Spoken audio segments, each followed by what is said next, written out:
I survived in a garage colder than a meat locker for 8 months, all because my mother needed my room to keep my brother happy.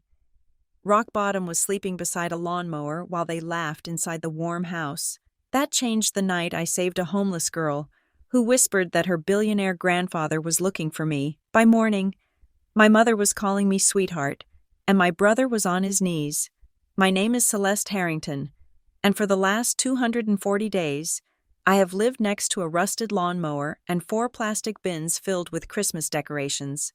I am 29 years old, I have a college degree, I work 50 hours a week, and yet, I was currently shivering under 3 scratchy wool blankets, watching my breath plume into the air like cigarette smoke. It was 34 degrees inside the detached garage. I knew this because the cheap digital thermometer I had bought at the dollar store was mocked me from where I had taped it to the unfinished drywall. Through the single, grime-streaked window that faced the backyard, I had a perfect view of the main house. The dining room lights were warm and yellow, casting a glow that looked like something out of a catalog. I could see them. My mother, Diane, was laughing, her head thrown back, passing a bowl of mashed potatoes to my brother. Brent looked healthy. He looked well-fed. He looked comfortable. He was sitting in the seat that used to be mine, eating off the plates I had helped pay for, living in the house that my salary helped keep afloat. I pulled the blankets tighter, tucking my chin into my chest to preserve body heat. The garage smelled of gasoline, damp cardboard, and the metallic tang of old tools. This was not supposed to be permanent. That was the lie my mother had fed me 8 months ago. It had started with a family meeting, which in the Harrington household meant Diane telling me what I was going to sacrifice for Brent. "It is just for a month, Celeste," she had said, clutching my hands with that frantic, wide-eyed look she used whenever she needed to manipulate me. "Brent is going through a terrible time. His startup failed. He is depressed. He needs stability.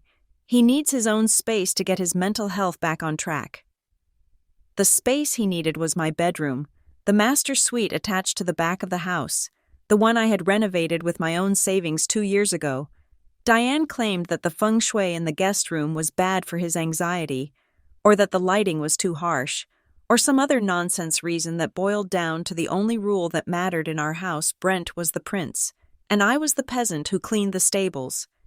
1 month, I had argued, foolishly believing her. 30 days, then he moves to the guest room. "Of course, honey," she had promised, "just until he gets back on his feet."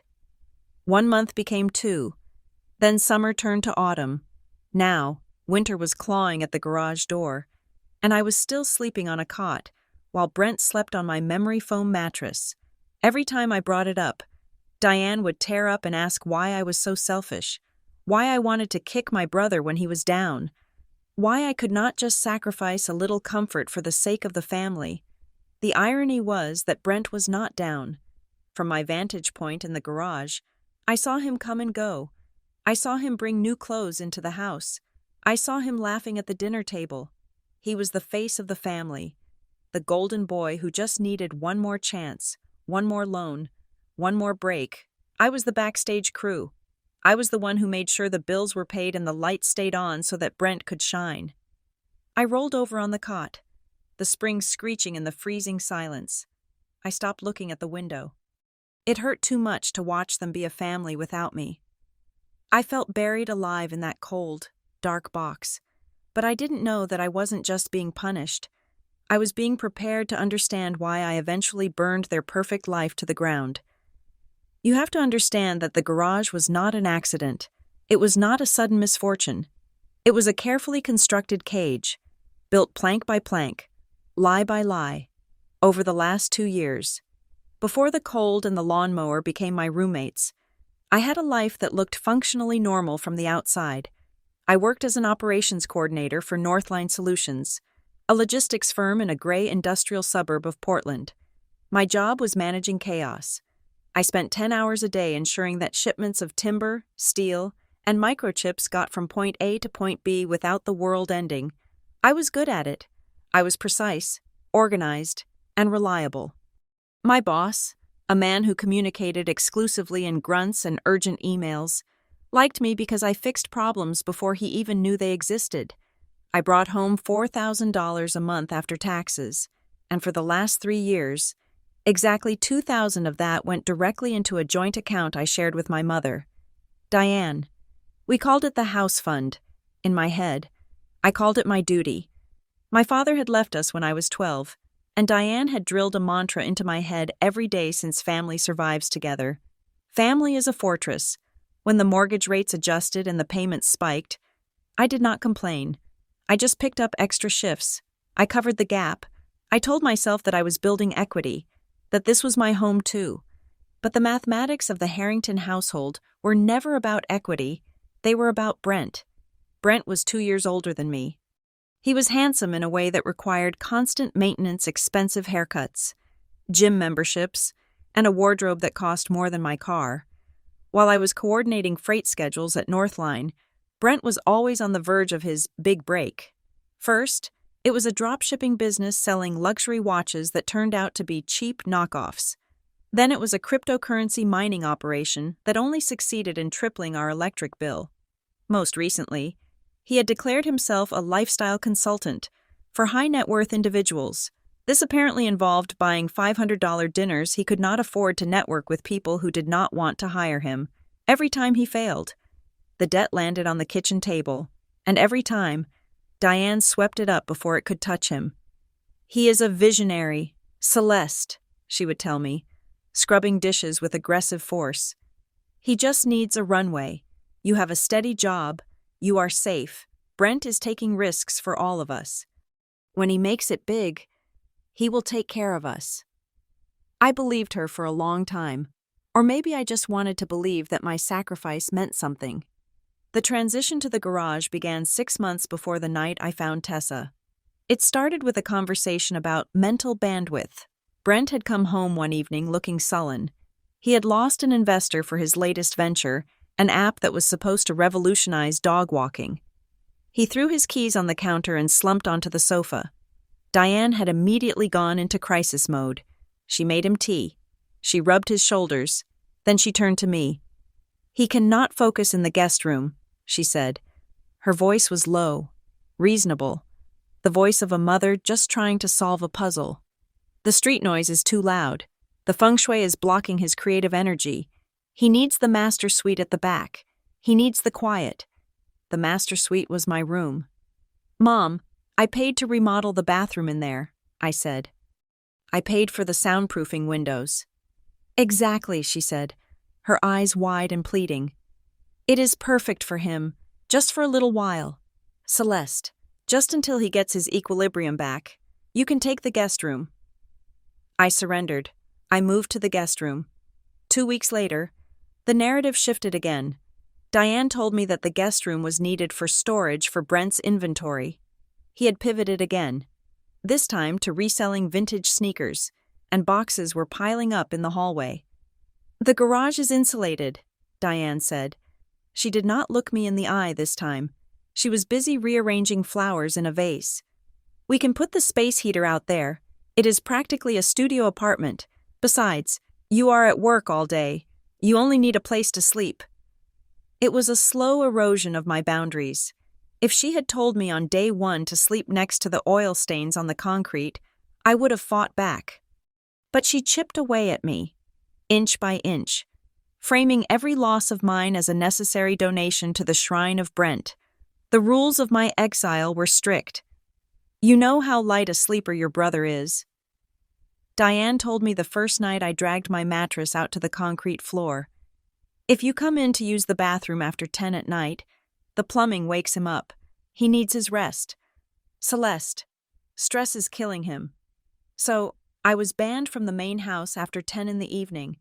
I remember one night, 3 weeks into my garage residency, I had a stomach flu. The cramps were tearing me apart. It was 2 in the morning. I crept to the back door, shivering in my pajamas, and tried the handle. It was locked. I stood there in the dark, staring at the house I paid for. I could have knocked. I could have rung the bell. But I knew what would happen. Brent would wake up grumpy. Diane would come down, sighing, looking at me with disappointed eyes, asking why I was so dramatic, why I could not just wait until morning. I ended up driving to a 24-hour gas station a mile away to use their restroom. I sat in my car afterwards, crying until my throat burned, but I still went back to the garage. I still paid the mortgage on the first of the month. The humiliation was not just private, it bled into the open. About 2 months ago, I had come home early from work to do laundry. I had to time my laundry around Brent's schedule, so the noise of the machine would not disturb his brainstorming sessions. I walked through the living room carrying a plastic basket of dirty clothes. The house smelled of expensive cologne and roasted chicken, a dinner I had not been invited to eat. Brent was in the living room with 2 other men. They were dressed in sharp suits, drinking whiskey from the crystal tumblers I had bought for Diane's birthday. They looked like the kind of men Brent desperately wanted to be confident, wealthy, indifferent. I tried to hurry past them, keeping my head down. I was wearing my work clothes steel-toed boots, heavy jeans, a flannel shirt stained with warehouse dust. One of the men looked up. He swirled his drink and gestured toward me with his glass. "I didn't know you guys had a maid," he said. He didn't say it quietly. He said it with the casual arrogance of someone who assumes the people serving him are deaf. I froze. I looked at Brent. This was the moment. This was the moment for my brother to say, "Actually, that is my sister. She pays for this house. She is the reason we are drinking this whiskey." Brent laughed. It was a nervous, hollow sound. "Yeah," he said. "Hard to find good help these days. You know how it is." I looked at Diane. She was coming out of the kitchen with a tray of appetizers. She had heard. I knew she had heard. She did not stop. She did not correct them. She just smiled that perfect hostess smile and set the tray down. "Try the crab cakes," she cooed. "They are fresh." I walked out the back door, the plastic handles of the laundry basket cutting into my palms. I did not scream. I did not throw the basket. I went to the garage, sat on my cot, and stared at the wall for 3 hours. That was the day the sadness began to turn into something colder. That was the day the ice started to form in my chest. But the final straw, the thing that made me realize this, was not just favoritism, but something criminal happened when the mail got mixed up. Usually, Diane intercepted the mail. She was the gatekeeper of the mailbox. But one Saturday, the mail carrier arrived late, while Diane was out getting her nails done and Brent was asleep. I collected the stack of envelopes. Most were junk, but there was a thick letter from a collection agency, and another from a credit card company I did not recognize, and a statement for a car insurance policy on a luxury vehicle. All of them were addressed to Celeste Harrington. I opened them. My hands were shaking so hard, I nearly tore the papers. The credit card statement showed a balance of $15,000. The charges were a map of Brent's life, high-end electronics stores, VIP bottle service at clubs, online gambling sites. The car insurance was for a Porsche Cayenne. I drove a 10-year-old Honda Civic that rattled when it went over 40 miles an hour. I waited for Diane to come home. I laid the papers out on the kitchen island like a prosecutor presenting evidence. "What is this?" I asked when she walked in. My voice was steady, terrifyingly steady. Diane glanced at the papers. She did not gasp. She did not look shocked. She looked annoyed, as if I had left dirty dishes on the counter. "Oh, those?" she said, taking off her coat. "I meant to talk to you about that." "You opened a credit card in my name," I asked. "You bought a car in my name. We needed to leverage your credit score." "Celeste," she said, opening the fridge. "Brent's credit is in a rebuilding phase. We could not get the loan for his new transport business without a cosigner, and the rates were better if it was just in your name. It is just strategy." Strategy. I felt like the floor was tilting. "This is fraud, Mom. This is identity theft. I did not sign these." Diane slammed the refrigerator door.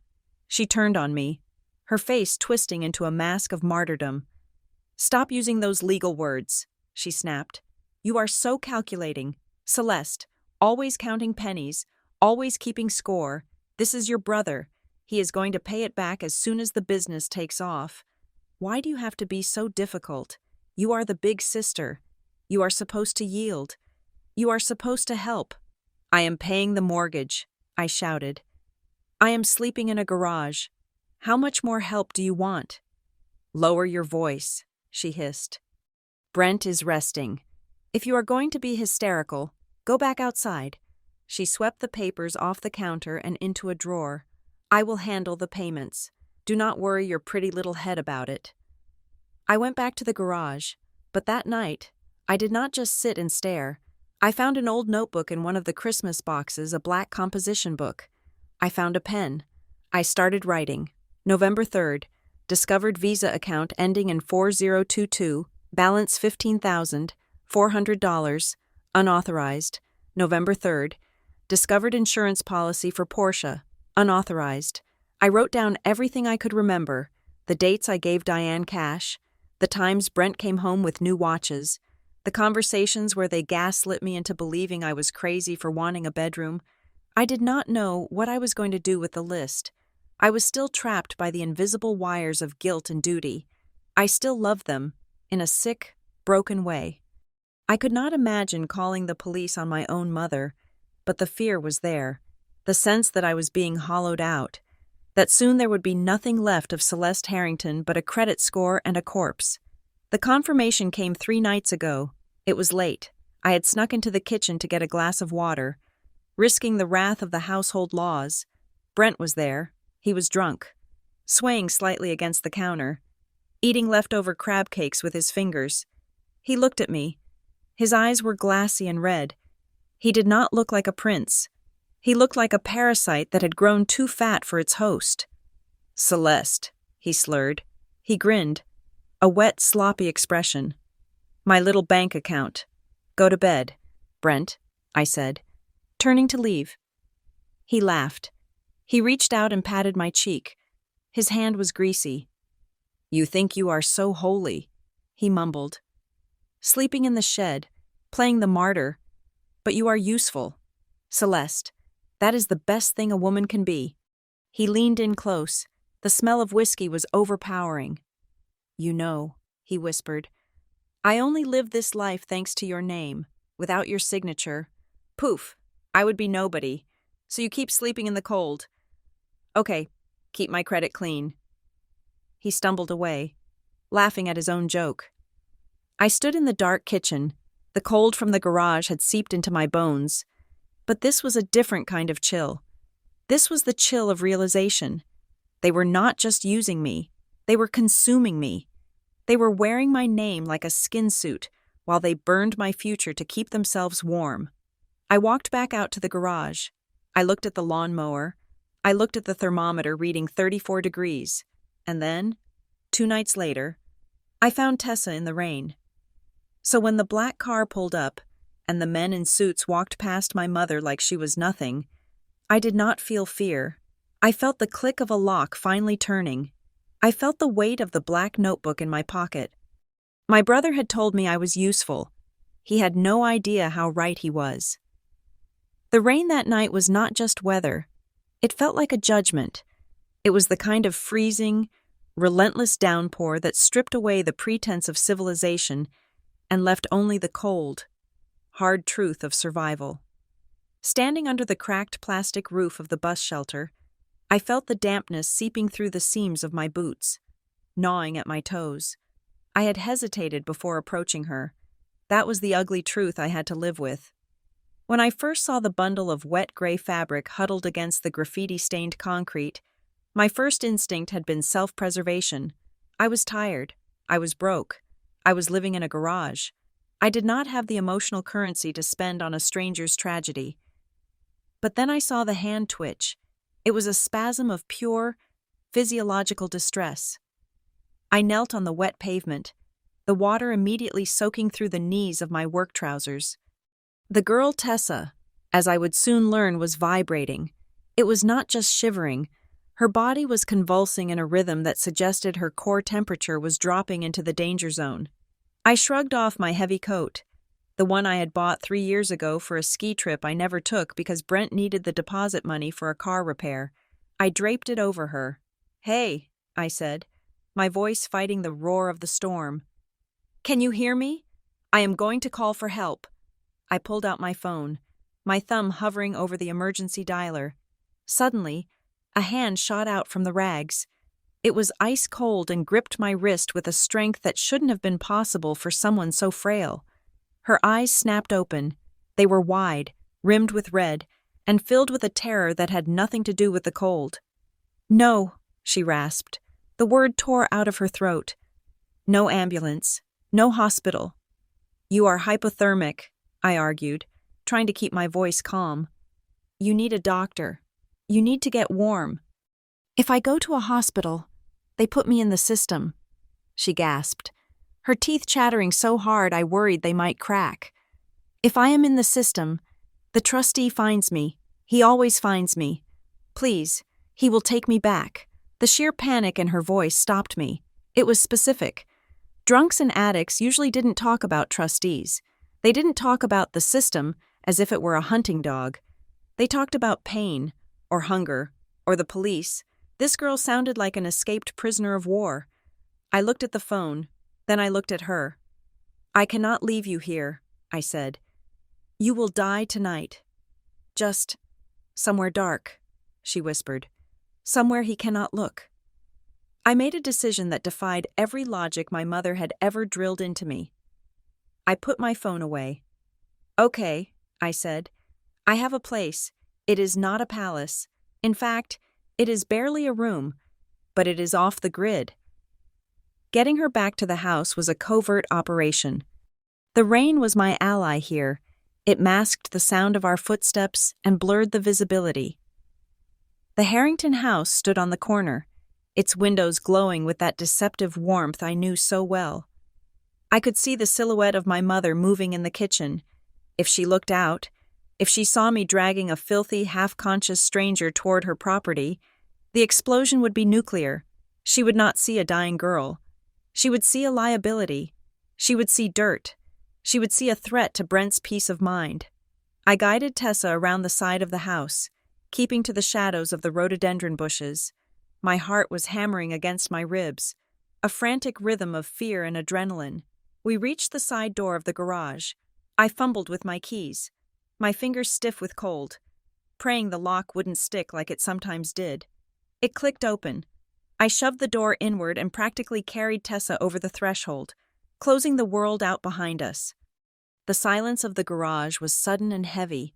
It smelled of gasoline and the damp wool of my blankets.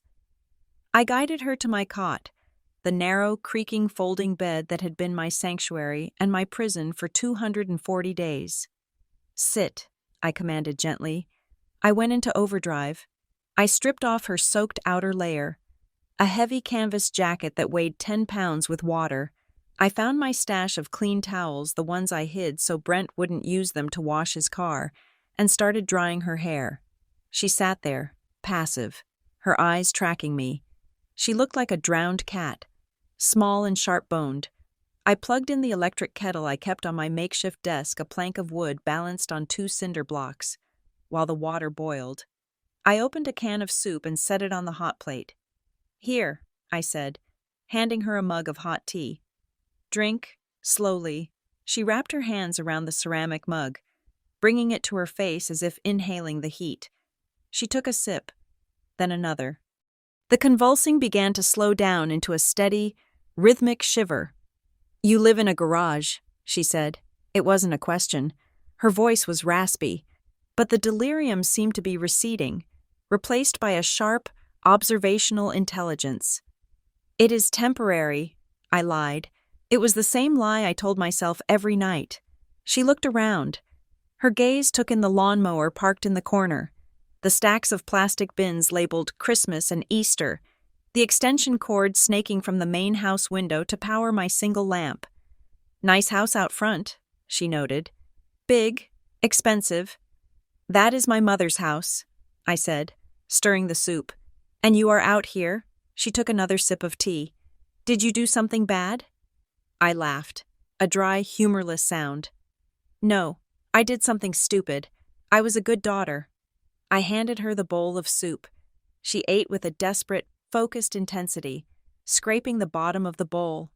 As she ate, I saw her eyes land on the lanyard I had tossed on top of the dryer, my work ID for Northline Solutions. She stared at it for a long time. Then she looked at the stack of papers I had left out from the night before the notebook, where I had been cataloging the fraud. The letters from the collection agencies. I had been too tired to hide them. Northline, she read. Operations. She looked up at me. You have a job? You have income. Yes, I said. But you are sleeping next to a leaf blower. She set the empty bowl down. The color was returning to her face, revealing a pale, aristocratic structure beneath the grime. She looked at me with an intensity that made me uncomfortable. It was the look of someone who recognized a familiar pattern. Does your family use your name? She asked. The question was so direct, so surgically precise, that I nearly dropped the mug I was holding. Excuse me, your name, she repeated. Do they use it for papers?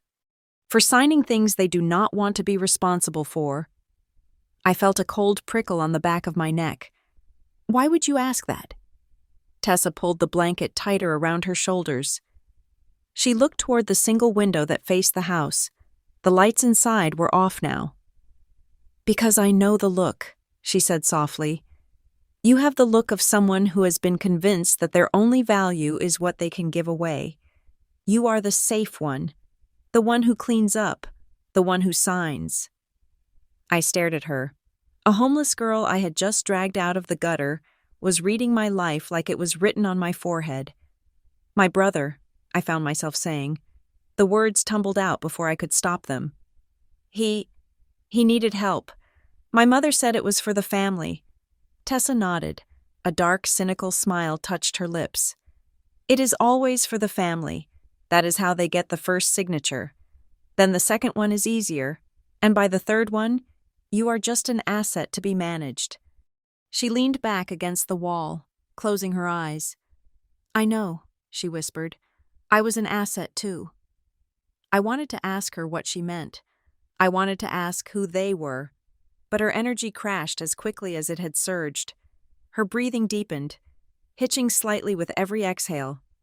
You can sleep here, I said quietly. I will take the chair. I turned off the lamp, leaving only the small blue glow of the space heater. I sat in the folding chair, wrapped in my damp coat, watching the garage door. I was terrifyingly aware of how fragile this situation was. If Brent came out for a smoke, if Diane decided to check the freezer in the garage for meat, my life would implode. Tessa did not sleep peacefully. Around 3 a.m, the nightmare started. She did not thrash. She went rigid. She began to mutter, a low, rapid stream of words that sounded like a plea. Grandpa, don't, she whimpered. Grandpa, please check the ledger. It is not me. It is the trust. Don't sign it. I moved to the cot and placed a hand on her shoulder. She flinched violently, letting out a small, strangled cry. Shh, I whispered. You are safe. Nobody is signing anything here. She settled down, but her hand shot out and grabbed my wrist again. In the dim light, her eyes were open, staring blindly at the ceiling. He thinks I ran away, she murmured. He thinks I stole it. But I didn't. I just found out where the money was going. Go back to sleep, Tessa, I soothed, assuming she was caught in the logic of a dream. He is a billionaire, she said again. And he is blind. They made him blind. She drifted off, her grip on my wrist slowly loosening. I stayed there, crouched on the cold concrete, wondering what kind of trauma creates a delusion about billionaires and ledgers. It sounded like a soap opera script, or the ramblings of a mind that had snapped under the pressure of poverty. I must have dozed off in the chair as dawn approached. I woke to the sound of silence. The rain had stopped. The storm had passed, leaving behind a gray, washed-out morning. The light filtering through the dirty window was weak, but it was enough to see that Tessa was awake. She was sitting up on the cot, the blankets pooled around her waist. She had found my hairbrush and had pulled her tangled hair back. Without the mud and the terror, she looked incredibly young, maybe 20. She was looking at me. There was no confusion in her eyes this time. There was a clarity that unsettled me. It was the look of someone who had made a calculation and reached a conclusion. Morning, I croaked, my neck stiff from the chair. Thank you, she said. Her voice was steady. You didn't search my pockets while I slept. You didn't take my boots. I am not a thief, I said, standing up and stretching. Everyone is a thief, she corrected me. It just depends on what they are stealing. Money, time, sanity. She looked toward the house again. Your family is stealing your life. Celeste? I froze. I hadn't told her my name. She saw my expression and pointed to the North Line ID badge. Celeste Harrington, Operations. She stood up. She was small, but she held herself with a posture that spoke of etiquette lessons and rigid discipline. I need to tell you something, she said. And this time, I need you to listen without thinking I am crazy. Can you do that? I looked at the girl standing in my garage, wearing my spare socks and a t-shirt I had given her.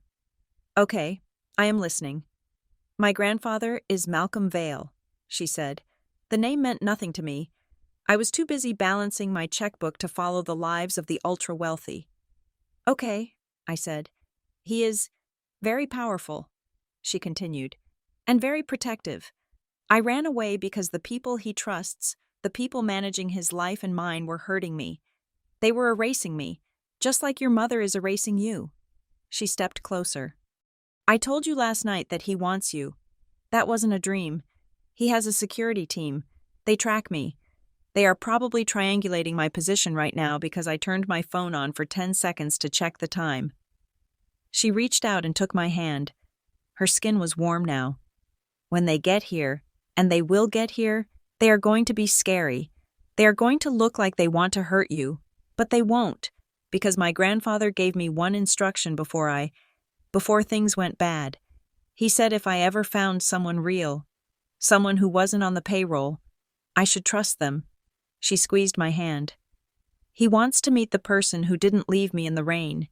He wants to meet the person who understands what it is like to be locked out of their own house. I opened my mouth to speak, to tell her that this was insane, that nobody was coming, that we needed to figure out how to get her to a shelter before Diane woke up. I never got the chance. From inside the garage, the sound was faint but distinct. It was the chime of the front doorbell. Ding dong. It was 7 a.m. Nobody visited at 7 a.m. Not the mailman, not the neighbors. Tessa looked at me. A small, sad smile touched her lips. That is them, she whispered. Do not let them intimidate you. Celeste, you saved the heiress. That makes you the most powerful person in the room. My heart slammed against my chest. I looked at the garage door. I heard the faint sound of a car engine, a low, expensive rumble that I had ignored until now. I thought about the men in suits I was about to see. I thought about my mother opening the door in her bathrobe. And for the first time in 8 months, I didn't feel like the girl in the garage. I felt like someone who was holding a hand grenade, and I had just pulled the pin. The 2 men standing in my driveway were not the police. They were not social workers. They were something far more terrifying because they were polite. The one on the left was older, with silver hair cut so precisely it looked like it had been engineered rather than styled. The one on the right was younger, built like a linebacker who had been forced into a bespoke charcoal suit. They stood with their hands clasped in front of them, projecting an air of calm, absolute authority that made my mother's chaotic attempts at social climbing look like a child playing dress-up. I stood in the open door of the garage, my body acting as a shield for Tessa, who was cowering on the cot behind me. The cold morning air bit at my exposed ankles. Ms. Harrington, the older man said. It was not a question. He held up a leather folio. My name is Arthur Sterling. This is my associate, Mr. Vance. We represent the private office of Mr. Malcolm Vale. I stared at them. The name Malcolm Vale had been whispered by the girl shivering in my garage, but hearing it spoken in the daylight by a man wearing a watch that cost more than my entire college tuition gave it a sudden, heavy reality. I do not know who that is, I lied, crossing my arms. And unless you are selling Girl Scout cookies, you are trespassing. Mr. Sterling did not blink. He did not look annoyed. He looked at me with a mild, professional curiosity. We are not selling anything, Ms. Harrington. We are here to confirm the safety of the young woman currently residing in your garage, and to thank you. There is nobody here, I said, my voice rising. Just me and my lawnmower. If this is some kind of scam, you picked the wrong house. My bank account is empty. Go bother the neighbors. Mr. Vance, the younger one, stepped forward slightly. He didn't reach for a weapon. He reached into his pocket and pulled out a small, sealed envelope. He held it out to me. We understand your skepticism, Vance said. His voice was deeper, gravelly. In your position, I would be suspicious too. Please, open this. I hesitated. My heart was thumping a frantic rhythm against my ribs. I glanced back at Tessa. She was sitting up, clutching the blanket to her chin, her eyes wide and fixated on the men. She gave a tiny, almost imperceptible nod. I took the envelope. It was made of thick, creamy paper, the kind that felt like fabric. I tore it open. Inside was a single sheet of paper with a letterhead embossed in gold. It was a legal affidavit, notarized and stamped. But what caught my eye was not the legalese. It was the handwritten note at the bottom. She is allergic to strawberries, and she calls the statue in the garden the sad giant. I looked up. My stomach did a slow roll. That was not information you could find on a public database. That was intimate. That was real. Who are you really? I asked, my grip on the paper tightening. We are exactly who we say we are, Sterling said. We are the security and legal counsel for the Vail Foundation. Tessa ran away from her residence in Seattle 3 days ago. We have been tracking her digital footprint, which is non-existent, until she briefly pinged a cell tower near this address last night. She is afraid of you, I said bluntly. She was shaking. She said she didn't want to go back to the system. Sterling's expression shifted. For a microsecond, the professional mask slipped, revealing a flash of genuine concern. Ms. Harrington, there is a misunderstanding regarding Tessa's situation. She is under a conservatorship, yes, but she believes she is in danger because of a narrative that has been fed to her by certain parties. Mr. Vail is not her jailer. He is her grandfather, and he is currently frantic with worry. She thinks he wants to hurt her, I said. She is confused, Vance said gently. She has been off her medication. She has been under immense stress. She seemed pretty lucid to me, I countered. She said she was being erased, Sterling sighed. He reached into his jacket and produced a business card. It was heavy, black, with silver lettering. Mr. Vail wants to meet you. Celeste. He wants to thank you personally for pulling his granddaughter out of the rain. He is a man who pays his debts. He is not offering a reward in the traditional sense. He is asking for a conversation, a private one. I looked at the card. It had a phone number and a name, no address. I cannot deal with this, I said, shaking my head. I have to go to work. I have a boss who will fire me if I'm 10 minutes late. I have bills. I cannot get involved in some billionaire family drama. We are not asking you to get involved, Sterling said. We are asking you to help us bridge the gap. Tessa trusts you. That is a rare commodity. If we force her into the car, we validate her fear. If you speak to her, if you come with her to meet Mr. Vail, we can resolve this without trauma. No, I said. The word felt heavy in my mouth. I can't. I can't. I was terrified, not just of them, but of the disruption. My life was a fragile ecosystem of debt and duty. One wrong move, one day off work, one weird incident, and the whole thing would collapse. I needed to keep my head down. I needed to be invisible. Sterling studied me for a long moment. He nodded, as if he had expected this answer. Very well, he said. We will not force the issue at this moment. We will remain in the vicinity to ensure the perimeter is secure. But Ms. Harrington... What? We will be back, he said. His voice was low, devoid of threat, but heavy with promise.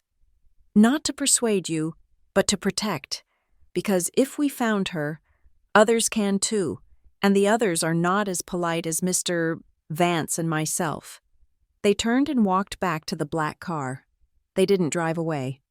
They just parked it further down the street, turning it into a silent, brooding sentinel. I closed the garage door and locked it. My hands were trembling. I turned to Tessa.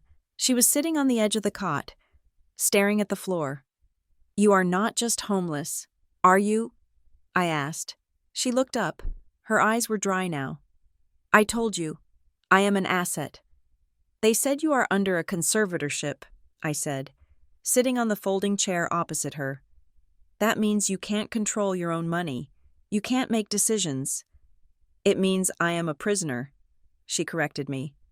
"I live in a 10-bedroom house in Seattle. I have a driver, I have a chef, and I have an allowance of $50 a week that I have to beg for.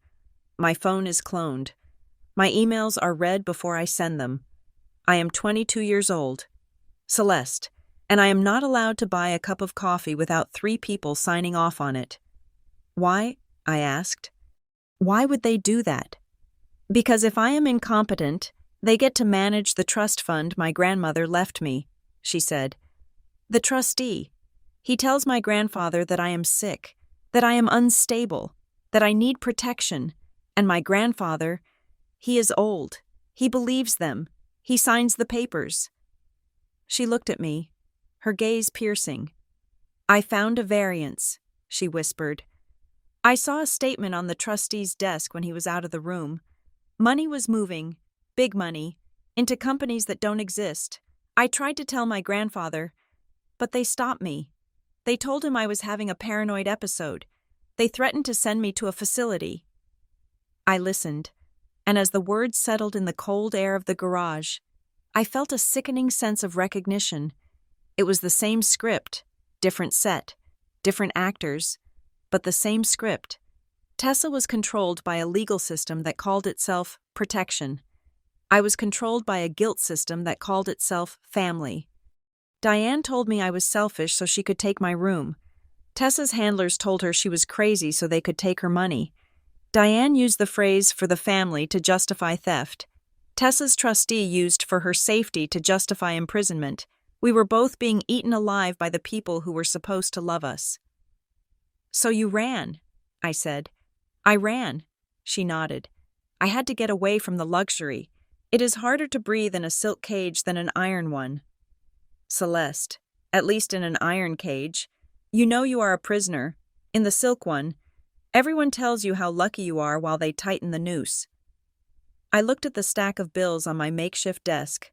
The car insurance for the Porsche I didn't drive, the credit card debt for the watches I didn't wear. "I know," I said softly. "I know exactly what that feels like." Suddenly, there was a sharp rap on the door connecting the garage to the house. I jumped. Tessa scrambled back under the blankets. "Celeste." It was my mother.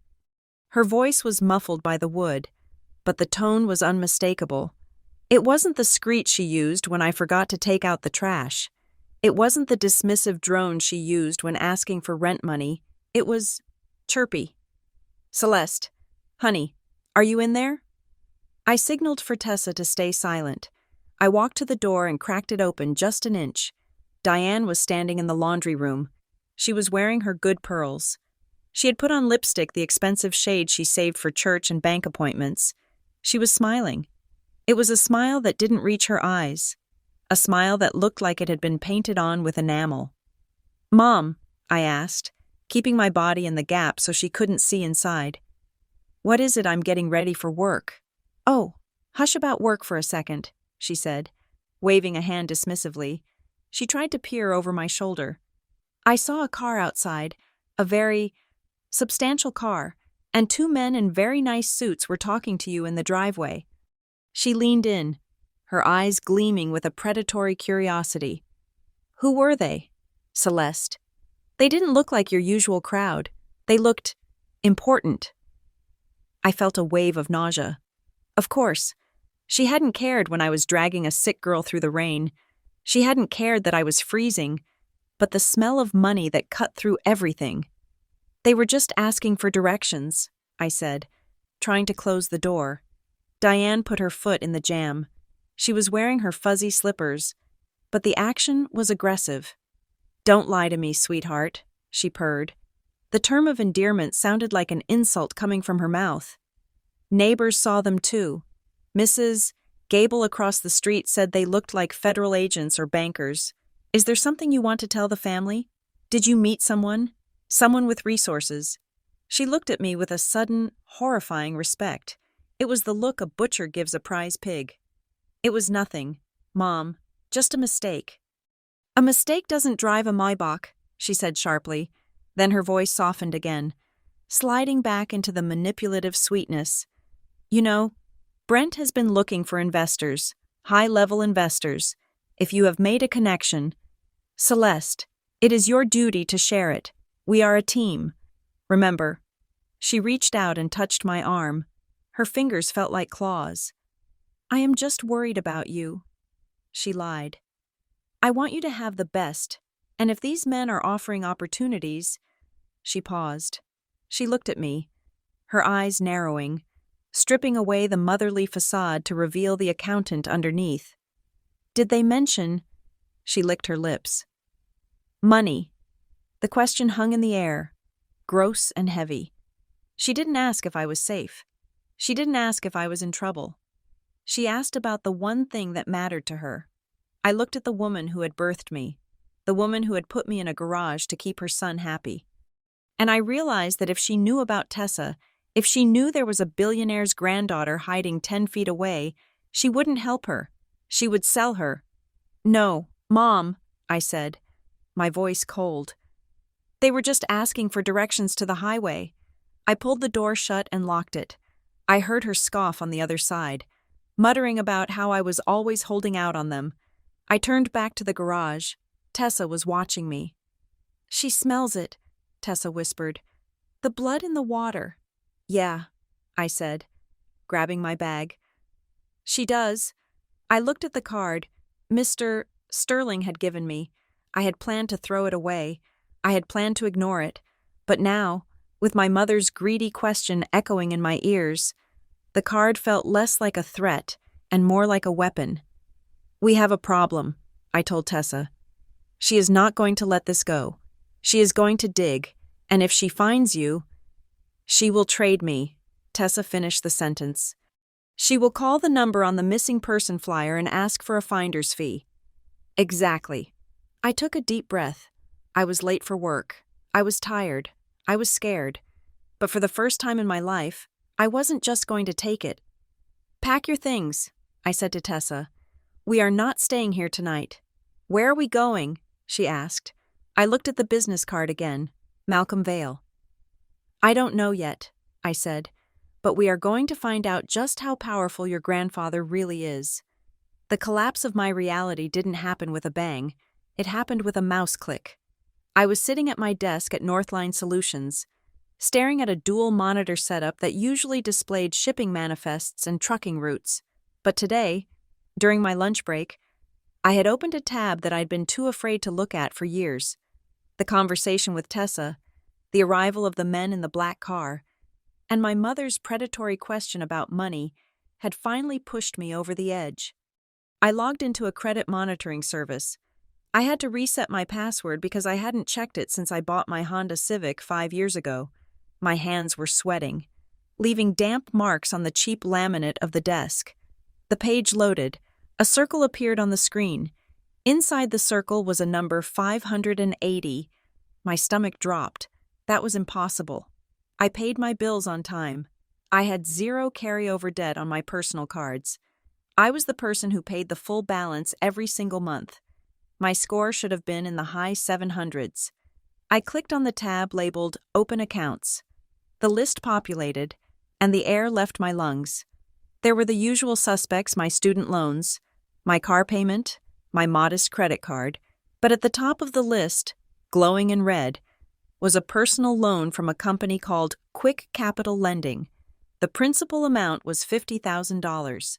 The origination date was 14 months ago. I stared at the date. 14 months ago. October of last year. My mind raced back, trying to anchor that date to a memory. What was happening in October? That was the month Brent had come home crying about his failed watch business. That was the month Diane had sat me down at the kitchen table, holding my hands, telling me that we needed to make sacrifices to help him stabilize. That was the month she had first suggested I move out of the master suite and into the guest room, which eventually led to the garage. I clicked on the details. The address on file for the loan was my mother's house, but the contact email wasn't mine. It was Celeste H. Family Gmail. Com. I had never created that email address. I sat back in my ergonomic office chair, the hum of the open-plan office fading into a buzz of white noise, a $50,000 loan, taken out in my name, at the exact moment my family started pushing me to the margins of the household. It wasn't just a coincidence, it was a timeline. I felt a vibration in my pocket. It was a text from Diane. Don't forget to pick up milk on your way home. Brent likes the organic kind. I looked at the phone. I looked at the screen. Rage, cold and sharp, flooded my veins. It wasn't the hot, messy anger of a fight. It was the clinical, absolute clarity of a prosecutor who has just found the murder weapon. I left work early. I told my boss I had a family emergency. It was the truest thing I had ever said. When I pulled into the driveway, the black sedan was still parked down the street. I saw the silhouette of Mr. Sterling in the front seat. He was watching. Good. Let him watch. I stormed into the house. It was 3 p.m. Diane was out probably at her Pilates class or playing bridge, but Brent's car was in the driveway. I found him in the living room. He was lounging on the sofa, playing a video game on the 80-inch television I had helped pay for. He was wearing noise-canceling headphones. I walked over and ripped the headphones off his head. "Hey," he jumped up, dropping the controller. "What is your problem?" "Celeste, I was in a ranked match." "Quick Capital Lending," I said. My voice was dangerously quiet. Brent froze. His face went through a series of micro-expressions: confusion, recognition, panic, and finally, a defensive mask of arrogance. "I don't know what you are talking about," he said, looking away. $50,000, I said, stepping into his personal space. 14 months ago, signed electronically by Celeste Harrington, sent to an email address I don't own. "You are being paranoid," he scoffed, trying to push past me.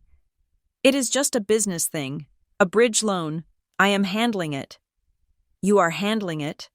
I shoved him back. "It is in my name. Brent, it is on my credit report. That is fraud. That is a felony." "It is not fraud if it is family," he shouted, his face flushing red.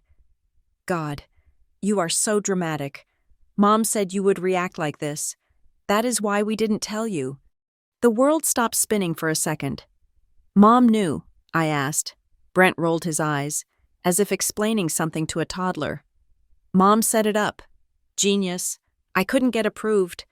My credit was shot from the crypto thing. Mom said we could use your profile because you had excess capacity. She said you wouldn't mind because you are the supportive sister. We were going to pay it back before you even noticed." "Excess capacity," I repeated. The phrase tasted like bile. "I am a human being. Brent, not a credit limit." "Look, the business just hit a snag," he said, waving his hands. "The interest rates on that predatory loan are insane, but I have a new investor lined up, a big one. Once that money hits, I will pay off the loan, and your precious credit score will bounce back. No harm, no foul." "Who signed it?" I asked. "It requires a digital signature. Who clicked the button?" Brent hesitated. He looked at the floor. "I did. Mom gave me your social security number. She has it in her file cabinet, and she knew the answers to your security questions: mother's maiden name, first pet, high school mascot. You are predictable. Celeste." I felt like I had been punched in the gut. "And the garage?" I asked. The realization was hitting me in waves, each one crashing harder than the last. "The reason I'm in the garage, it wasn't about noise, was it?" Brent shrugged. "Mom said it was better if you weren't hovering. You check the mail every day. You are always looking at envelopes. If you were in the garage, we could filter the mail before you saw it. It was just easier to keep you out of the loop until the deal closed. I stared at him. My brother. The boy I had shared a bunk bed with as a child. They hadn't exiled me because I was annoying. They hadn't exiled me because of space. They had put me in the garage to create a physical gap between me and the evidence of their crimes. Every time Diane intercepted the mail, every time she told me not to come into the main house, she wasn't protecting Brent's sleep. She was protecting the paper trail. I was not a daughter. I was not a sister. I was a resource to be mined, and then stored in a shed so I wouldn't interfere with the extraction process. "You are monsters," I whispered. "We are survivors," Brent snapped. "And you should be thanking me. This new deal is going to make us all rich. Then you can move back into your little room and paint your nails and be happy." I didn't scream. I didn't hit him. I felt a coldness settle over me that was deeper than the garage had ever been. "Show me the deal," I said. "What?" "The new investor," I said. "The one who is going to fix everything. Show me the paperwork. If you don't, I am walking out that door and going straight to the police station. I will file a report for identity theft, and you will go to prison. Brent, Mom won't be able to bake cookies for the judge." Brent paled. He saw the look in my eyes. He realized I wasn't bluffing. "Fine," he muttered. "Fine. You want to see? I will show you. It is legit." He went to the pile of papers on the coffee table, the mess I was usually forced to clean up. He dug out a glossy folder and shoved it at me. "Pacific Rim Ventures," he said proudly. "They are an offshore holding group. They are buying my consulting firm for $200,000. The wire is supposed to clear next week." I opened the folder. It was full of jargon, buzzwords about synergy and global reach. But there was a wire transfer instruction sheet. Beneficiary Brent Harrington. Originator Pacific Rim Ventures, LLC. Routing via Archer Co. Financial Services. I memorized the names. I threw the folder back on the table. "You better hope that wire clears, Brent," I said, "because my clock is ticking." I turned and walked out. I ignored him calling my name. I ignored his sudden shift to whining apologies. I walked straight to the garage. I unlocked the door and stepped inside, locking it behind me with trembling hands. Tessa was packing. She had folded the blankets neatly. She looked up when I entered. "You look like you saw a ghost," she said. "Worse," I said. "I saw my brother." I paced the small space, my breath coming in short gasps. "They forged my signature. They took out $50,000 in my name. My mother gave him my social security number. The garage, it was a quarantine zone, so I wouldn't see the bank notices." Tessa didn't look surprised. She just nodded slowly. "Isolation is the first step of control. If you don't know what is happening, you can't fight it." "He says he is going to pay it back," I said, laughing hysterically. "He has an investor, Pacific Rim Ventures, some shell company that is going to buy his worthless consulting business." Tessa froze. She was holding my spare sweater, and her hands stopped mid-fold. "Say that again," she said. Her voice was sharp. "Pacific Rim Ventures," I said. "Why?" Tessa dropped the sweater. She walked over to me, her eyes wide. "Pacific Rim Ventures is not an investment firm. Celeste, it is a washing machine." "A what?" "A money laundering front," she said. "It is one of the shell companies my grandfather's trustee uses to move stolen assets out of the Vail Foundation. I saw the name on the ledger. That is why I ran. I saw a transfer of $3 million to Pacific Rim Ventures." The silence in the garage was deafening. I looked at Tessa, then I looked at the house. "My brother isn't getting an investment," I realized. "He is being used as a mule. They are moving money through his account. And since your name is attached to his finances via that fraudulent loan..." Tessa trailed off. "If the feds investigate..." I finished the thought, my blood running cold. "They won't just find Brent. They will find me. The loan links us. The address links us." "They are setting you up as the fall guy," Tessa said. "Or at least, the collateral damage. Your mother and brother are involved with the people stealing from my grandfather. It wasn't just family drama anymore.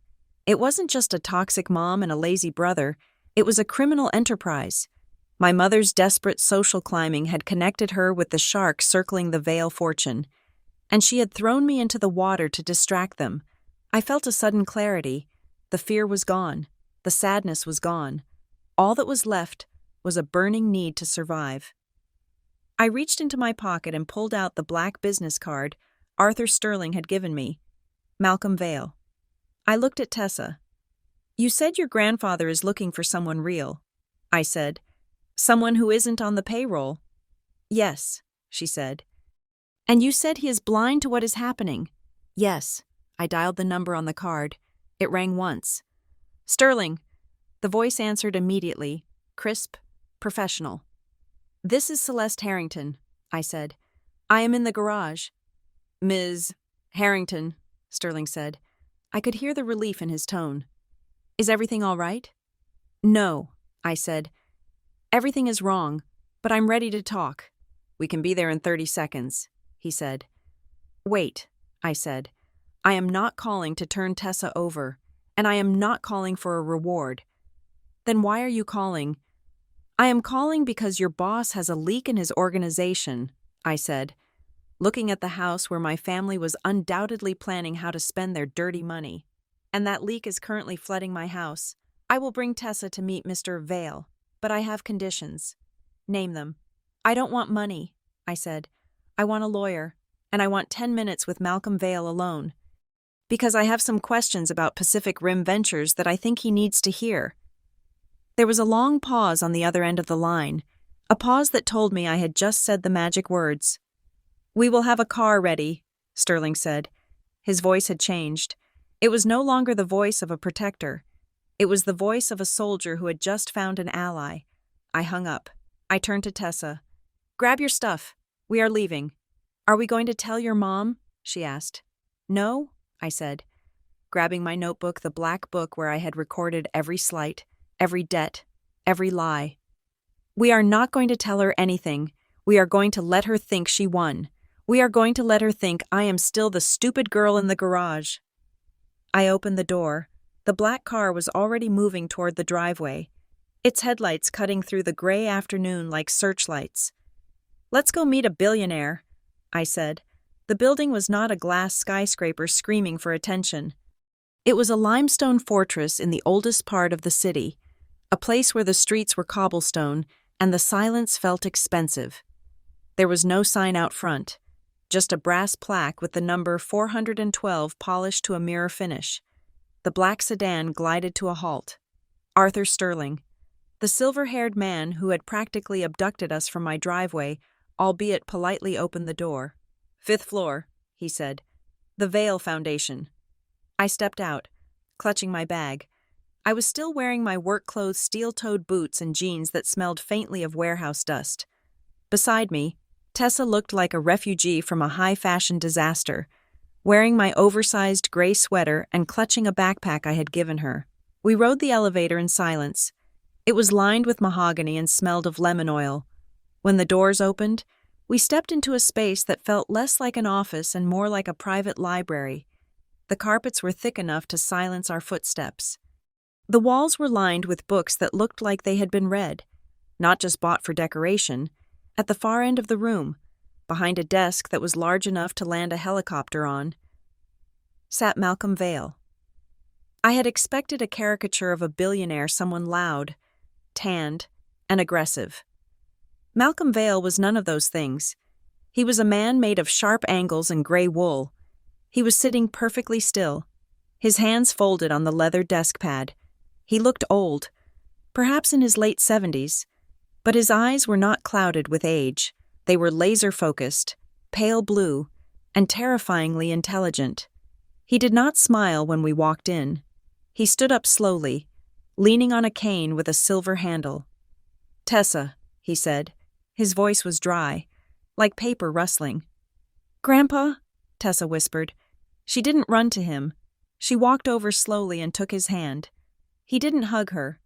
He just squeezed her fingers, looking at her face, checking for bruises, checking for signs of the damage he knew his world could inflict. "You look thin," he said. I have been eating vending machine crackers, she replied, a ghost of a smile appearing. And soup.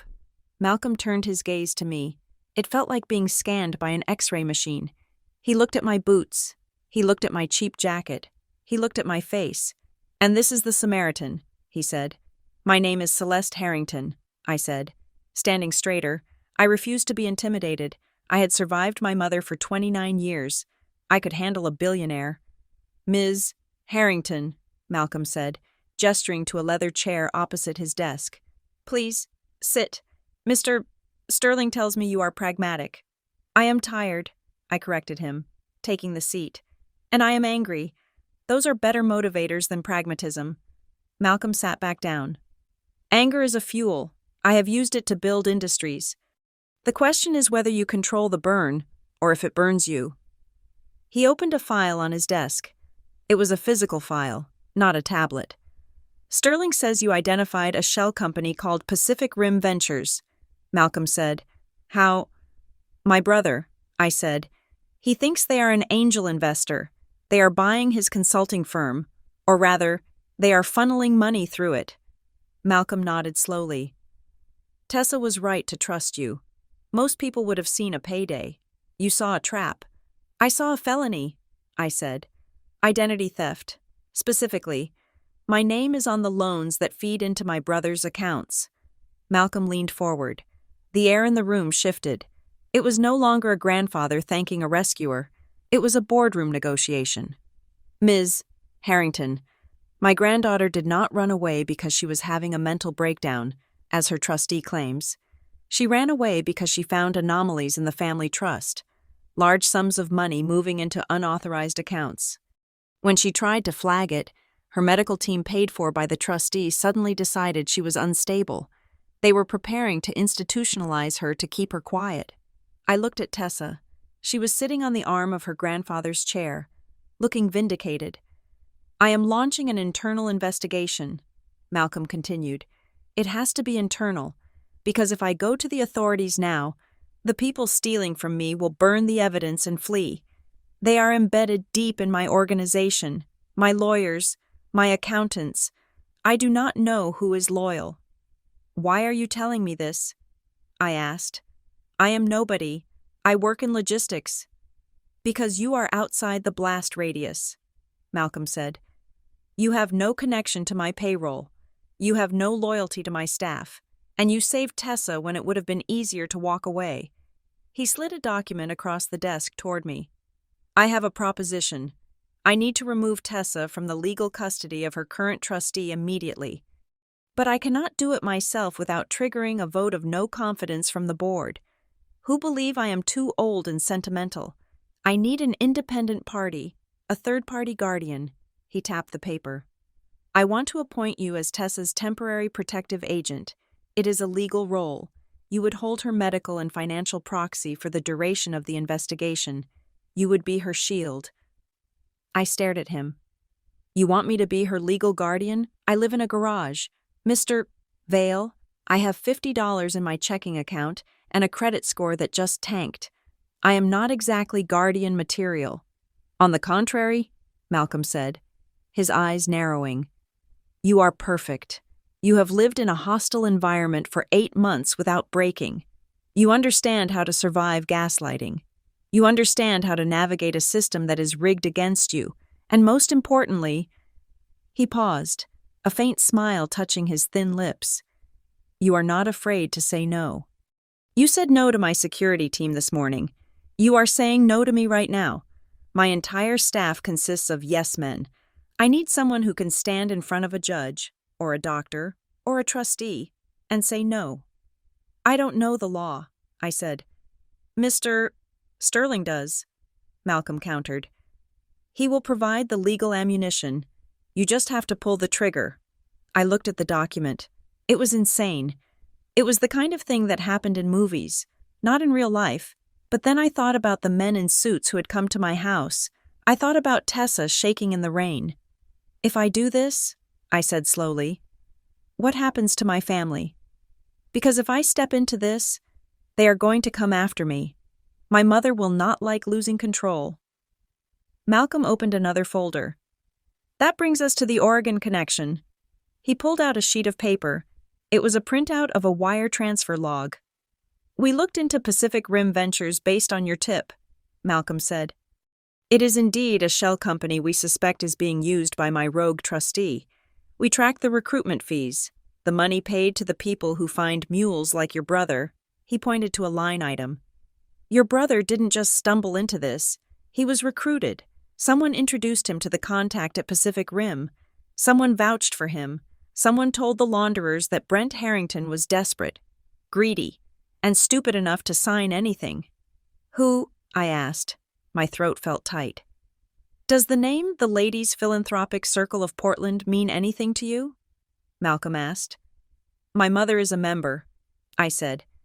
She's been trying to get on the board for years. There is a woman named Eleanor Vance on that board, Malcolm said. No relation to my security guard. She is a known broker for off-the-books financial arrangements. She connects wealthy people who need to hide money with desperate people who need cash. I felt the blood drain from my face. Eleanor Vance. I knew that name. She was my mother's mentor. The woman Diane was always having tea with. The woman Diane was trying to impress with the gala she was organizing. There is a notation here, Malcolm said, his voice dropping to a deadly quiet. A referral bonus, $5,000, paid to a consulting account linked to Diane Harrington. The room spun. $5,000. My mother hadn't just turned a blind eye to Brent's shady dealings. She had sold him. She had taken a commission for introducing her own son to a money laundering ring. And me, I was the insurance policy. I was the clean name they could burn if the deal went south. She sold us, I whispered. She sold both of us. She sold you for $5,000, Malcolm clarified brutally. She sold your brother for the illusion of success, and she put you in the garage so you wouldn't see the invoices coming in. He leaned back, watching the realization destroy the last remnants of my loyalty to my family. This is not just about Tessa anymore. Celeste, our enemies are the same. The man stealing from my granddaughter is using the network that your mother is desperate to join. If we take them down, we take them all down. He looked at me with that chilling, evaluating stare. But I need to warn you, if you sign that paper, if you become Tessa's advocate, you are declaring war. They won't just try to push you back into the garage. They will try to destroy you. They will use your debts against you. They will use your mother against you. They will try to paint you as a fraud, a thief, a manipulator. He pushed the pen across the mahogany desk. It rolled smoothly and stopped right in front of my hand. If you step into this arena, you cannot be the girl who sleeps next to the lawnmower anymore. You have to be the one who starts the engine. Are you ready for them to hate you, not just dismiss you, but actively hate you? I looked at the pen. I thought about the cold nights. I thought about the sound of them laughing in the dining room while I ate cold beans. I thought about the $5,000 referral fee. That was the price of my life. $5,000. I picked up the pen. It was heavy, made of silver and obsidian. They already hate me, Mr. Vale, I said, my voice steady. They just don't know it yet. But they will when I am done. I signed the paper. The scratch of the nib against the expensive paper sounded like a knife being sharpened. Good, Malcolm said. He didn't smile. He just nodded to Sterling. Arthur, get the legal team. We are freezing the assets of Pacific Rim Ventures. And then, we are going to a party. A party, I asked. Your mother is hosting a gala next week. Is she not? Malcolm asked. To impress her friend Eleanor Vance? Yes, I said. The autumn charity ball. Perfect, Malcolm said. I think it is time the Vale Foundation made a donation, and I think my new representative, my granddaughter's guardian, Ed should be the one to present it. I looked at Tessa. She was grinning, a fierce, feral look that matched the fire starting to burn in my own chest. I will need a dress, I said. Malcolm Vale finally smiled. It was a terrifying expression. Ms. Harrington, he said, you are going to have an entire arsenal. I did not scream when I walked back into the garage. I did not throw the lawnmower through the window. I did not burn the Christmas decorations. Instead, I sat down at my makeshift desk made of cinder blocks and plywood, opened my laptop, and I went to work. Rage is a chaotic fire, Malcolm Vail had told me. But revenge is architecture. It requires blueprints, foundations, and a steady hand to pour the concrete. And if there was one thing I was good at, one thing my mother had exploited for years, it was my ability to organize chaos. The first step was the paperwork. Arthur Sterling had set me up with a junior associate from the Vail legal team, a woman named Sarah, who spoke faster than an auctioneer and terrified me in the best possible way. We communicated via an encrypted app on a burner phone Sterling had provided. We need a paper trail that is bulletproof. Sarah had told me, we need to prove that the fraud originated from inside the house, literally. So, I became a ghost in my own home. I waited until Brent went out to meet his investors and Diane was asleep. Then I crept into the main house. I didn't steal anything. I just logged into the router admin panel. I downloaded the traffic logs for the last 14 months. I matched the timestamps of the loan applications to the device IDs. October 12th, 2 p.m. Application for Quick Capital Lending submitted. Device Diane's iPad. Location master bedroom. November 3rd, 9 a.m. Electronic signature verification for the Porsche insurance. Device Brent's gaming PC. Location living room. I took screenshots. I exported files. I backed everything up to a cloud server Sarah had created. Then came the surveillance. I bought 3 tiny, motion-activated cameras. They were no bigger than a button. I hid one in the kitchen, tucked behind the spice rack. I hid one in the living room, wedged between the books on the shelf, and I put one in the garage, pointed directly at my own door, to catch them the next time they came in to snoop. It took me 48 hours to build a dossier that would have put a mafia accountant to shame. When I sent the files to Sarah, her reply was immediate. We have enough to bury them. Do we file the police report now? I typed back. Not yet. If we file now, they scramble. They hide the money. They blame each other. I want them all in one room. I want them to feel safe. And then I want to drop the ceiling on them. I was going to execute the freeze. Under Sarah's guidance, I filed a preliminary affidavit of identity theft with the credit bureaus. This placed a fraud alert on my file, but we added a specific instruction: do not notify the creditors immediately. We used a legal provision that allowed for a 72-hour quiet period for investigation purposes. This meant that the credit tap was about to run dry for Brent and Diane, but they wouldn't know it until they tried to swipe a card. Now, I had to play the part. I walked into the kitchen on Tuesday evening. Diane was pacing around the island, looking frantic. Her hair was half-curled, and she was shouting into her phone. No, I cannot pay the deposit in cash, I told you. The transfer is pending. Do you know who I am? I am Diane Harrington. She slammed the phone down. She looked at me, her eyes narrowing. She was ready to fight. She was ready for me to be the sullen, rebellious daughter who had been hanging out with mysterious men in black cars. I dropped my shoulders. I put on the face I used to wear when I was 12. The face of a girl who just wanted her mommy to love her. Is it the caterer? I asked softly. Diane sighed, a dramatic exhalation that rattled her pearls. It is everything. Celeste, the autumn charity ball is in 3 days. This is my big moment. Eleanor Vance is going to introduce me to the board of the Philanthropic Circle, and these incompetent vendors are ruining it. She looked at me, waiting for me to be useless. I can help, I said. Diane paused. She tilted her head. I do logistics for a living. Mom, I said, keeping my voice meek. I coordinate trucking routes across 3 states. I can handle a caterer. I walked over to the counter and started organizing her messy pile of receipts.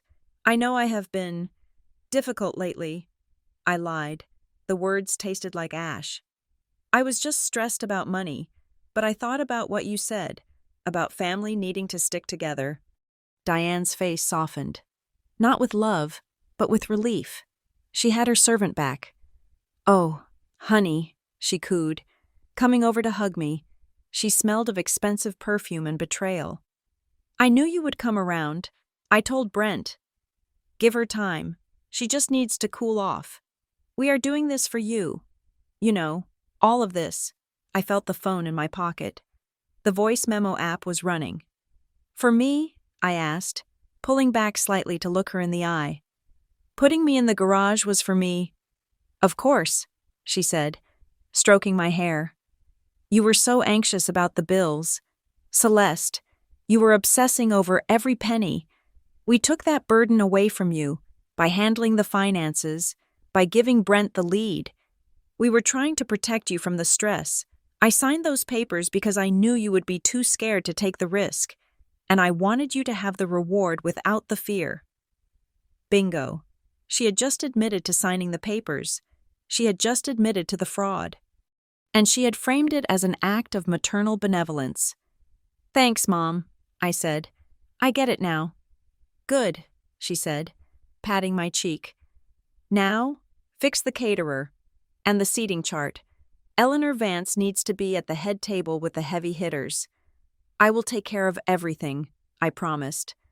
In fact, why don't I manage the guest list? I can set up a digital RSVP system. It will look very professional, very high-end. Diane's eyes lit up.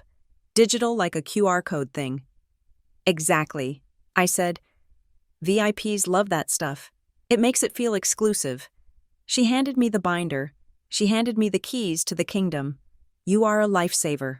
Celeste, I knew I raised you right. I took the binder to the garage. I didn't sleep that night. I built the trap. I created a website for the gala. It looked sleek, elegant, and completely legitimate. But when the guests went to register, they had to agree to a security protocol. I added a clause in the terms and conditions, the part nobody reads.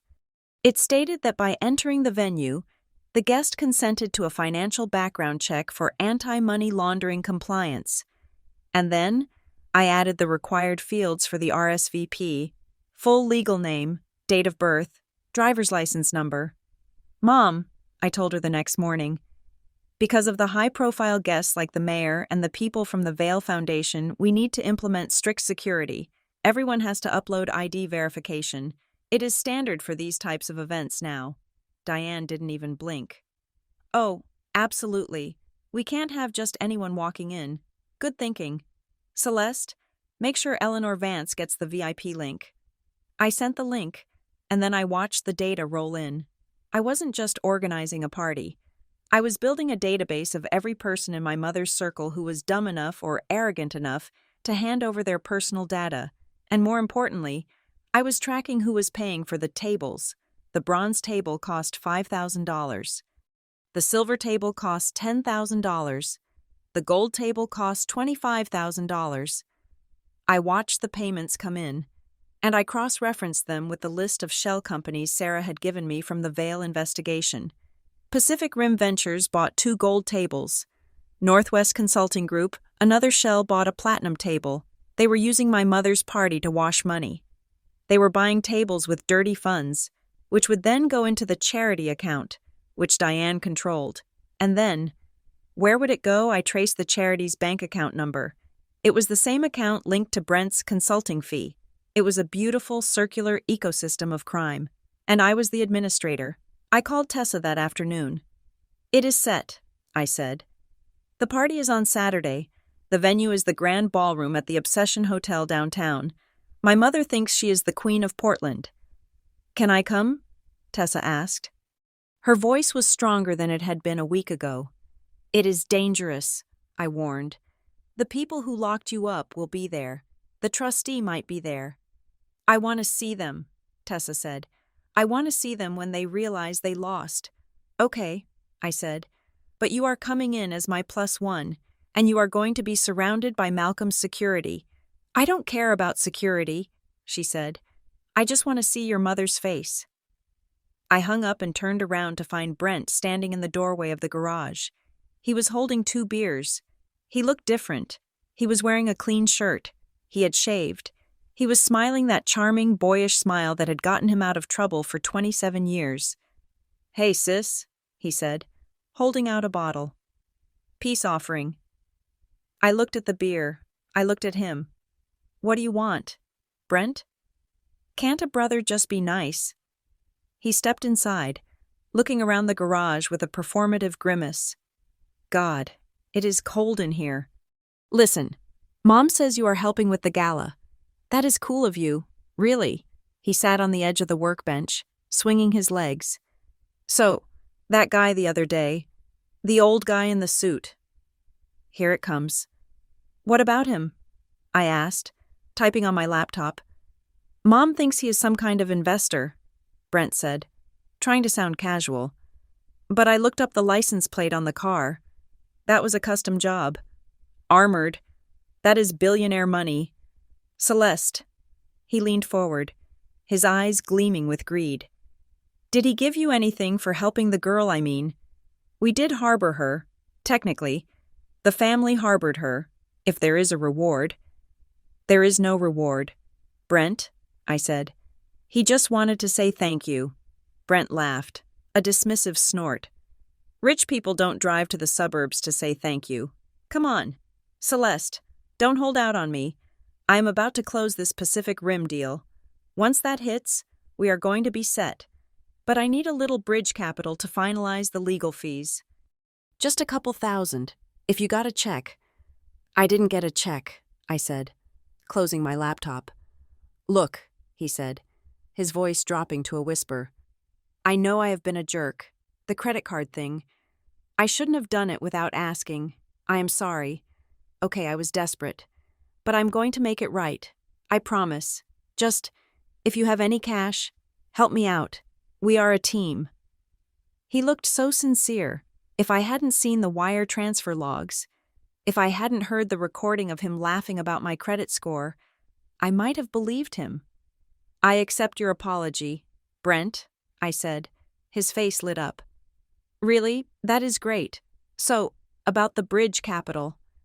I don't have any money, I said, but I promise you, by Saturday night, you are going to get exactly what you deserve. He took that as a yes. He clapped me on the shoulder. Awesome. You are the best. Celeste, I knew you wouldn't let me down. He walked out, whistling, leaving the beer on the table. I stared at the bottle. He thought he had played me. He thought a generic apology and a cheap beer were enough to erase $50,000 of debt and a year of humiliation. He had no idea that I had just finalized the seating chart. I had placed Eleanor Vance at table 1. I had placed Diane at table 1. I had placed the representative from Pacific Rim Ventures at table 1. And right next to the stage, at a table reserved for special guests, I had placed Malcolm Vale. I picked up my phone. I opened the message thread with my mother. She had sent me a text 5 minutes ago. Make sure the flowers are white lilies. Eleanor loves lilies. And don't wear anything embarrassing. I typed my reply. My thumb hovered over the send button. I have confirmed the guest list. Mom, the lilies are ordered. The lighting is set. Don't worry. I will make sure the party is perfect. I hit send. Perfect for a celebration? No. Perfect for an execution. I turned off the garage lights. For the first time in 8 months, I didn't feel the cold. I felt the heat of the bridge I was about to burn, and it was the warmest thing I had ever known. The 72 hours leading up to the autumn charity ball were a masterclass in psychological warfare. Though my mother, Diane, thought she was the only one waging it, she had decided that my sudden helpfulness regarding the gala logistics was a sign of surrender. But she was not a woman who took victory for granted. She wanted to secure the perimeter. Her method of securing the perimeter involved a suffocating, invasive surveillance that made the garage feel less like a bedroom and more like an interrogation cell. It started with the questions. Where are you going? Celeste. She would ask the moment I touched my car keys. To work, Mom. The same place I go every day. You are leaving 10 minutes early, she would note, glancing at the clock on the microwave. Are you meeting someone? That man from the other day. I need to get gas. I would lie smoothly. And I want to beat the traffic on the bridge.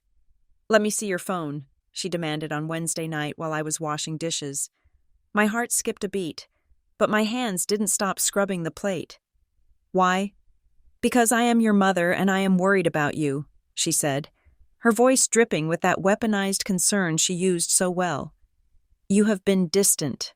You have been secretive. I just want to make sure you aren't getting involved with dangerous people. People who might take advantage of our family's reputation." I dried my hands and unlocked my phone. I handed it to her. I wasn't afraid. I had anticipated this. I had bought a cheap burner phone for all my communications with Arthur Sterling and the Vale legal team. That phone was currently taped to the underside of the dashboard in my Honda Civic. The phone I handed Diane was clean. It had nothing but work emails, a few texts from my boss, and a staged conversation with a fake contact named Lisa about how excited I was for the gala. Diane scrolled through my messages. She checked my call log. She even opened my photos. "Who is Lisa?" she asked suspiciously. "A new girl in accounting," I said. "She helped me with the RSVP software." Diane handed the phone back, looking almost disappointed that she hadn't found a smoking gun. "Well, it is good to see you focusing on work and family again. No more nonsense about feelings and fairness." "No more nonsense," I agreed, but while I played the part of the chastised daughter, I was systematically stripping the garage of anything that could hurt me. Every night, under the cover of darkness or the noise of the shower running, I moved things. The black notebook where I had tracked the debts went into the trunk of my car, buried inside the spare tire well. My birth certificate, my passport, and the few pieces of jewelry I had inherited from my grandmother, items I had kept hidden in a shoebox, were moved to a locker I had rented at a 24-hour gym across town. I was evacuating my life, piece by piece, leaving behind only a shell. The pressure wasn't just coming from Diane. Brent was circling like a shark that smelled blood in the water. On Thursday afternoon, I came home to find him waiting for me in the driveway. He was leaning against my garage door, blocking my entry. He was wearing a suit jacket over a t-shirt, his attempt at looking like a tech entrepreneur. "Hey, sis," he said, flashing a smile that didn't reach his eyes. "Got a minute?" "I am tired." "Brent," I said, clutching my bag. Inside that bag was a fresh dossier from Sterling regarding the shell company, Pacific Rim Ventures. I needed to hide it before I went into the house. "It will be quick," he said, not moving. "So, I was thinking, this investor of yours, the old guy—" "He is not my investor," I repeated for the 100th time. Right, the family friend." Brent winked, clearly not believing me. "Anyway, I was thinking that since you are bringing a +1 to the gala, Mom said you put some girl named Tessa on the list. Maybe that is his granddaughter, or his assistant." I went cold. Brent was lazy, but his greed made him observant. "She is just a friend from college," I lied. "She is in town for the weekend." Cool, Brent said, nodding too fast. "But if she is connected to him, listen, Celeste, I just need 5 minutes. Just an introduction. Pacific Rim is great, but a guy like that is next-level capital. If I could just pitch him my vision for the lifestyle brand." He stepped closer, invading my personal space. I could smell the stale coffee on his breath. "You owe me this, Celeste." He lowered his voice. "After the way you freaked out about the loan, you nearly gave Mom a heart attack. You need to make it up to the family, connect me with the money, and we call it even." I looked at him. I looked at the brother who had stolen $50,000 from me and called it strategy. He didn't see me as a person. He saw me as a conduit to a wallet. "I will see what I can do," I said, forcing a smile. "But you have to let me handle it. Don't ambush her." "I am a professional," Brent said, straightening his jacket. "I don't ambush. I network." He moved aside, letting me into the garage. I closed the door and locked it, leaning against the wood, fighting the urge to vomit. I waited until midnight to call Tessa. I used the burner phone. "He knows you are coming," I whispered. "Brent, he thinks you are a golden ticket." "Let him think that." Tessa's voice came through the tiny speaker. She sounded calm, but there was a steeliness to it that hadn't been there a week ago. "If he thinks I'm a target, He won't look at me as a threat. We have another problem, I said. I went through the final guest list for the gala, the one my mother approved this morning. I pulled up the image on my laptop. There is a name on here, a VIP guest of Eleanor Vance, a man named Julian Thorne. There was a silence on the other end of the line, a long, heavy silence. Then I heard a sound that broke my heart, a sharp intake of breath that sounded like a sob. Tessa. Julian Thorne isn't a guest, she whispered. He is a fixer. He works for the trustee. Okay, I said, my hand tightening on the phone. What did he do? He was the one who took my door off the hinges, she said. Her voice was trembling. When I tried to lock myself in my room to call my grandfather, Thorne came in. He took the door.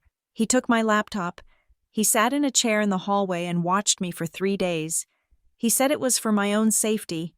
I felt a surge of rage so hot it nearly blinded me. He is coming to the party, I asked. If Eleanor Vance invited him, it means the network is closing ranks, Tessa said. They are scared. They know money is moving, and they know my grandfather is asking questions. Thorne is there to intimidate people. He is there to make sure nobody talks. He won't touch you, I promised. You will have Vale's security detail.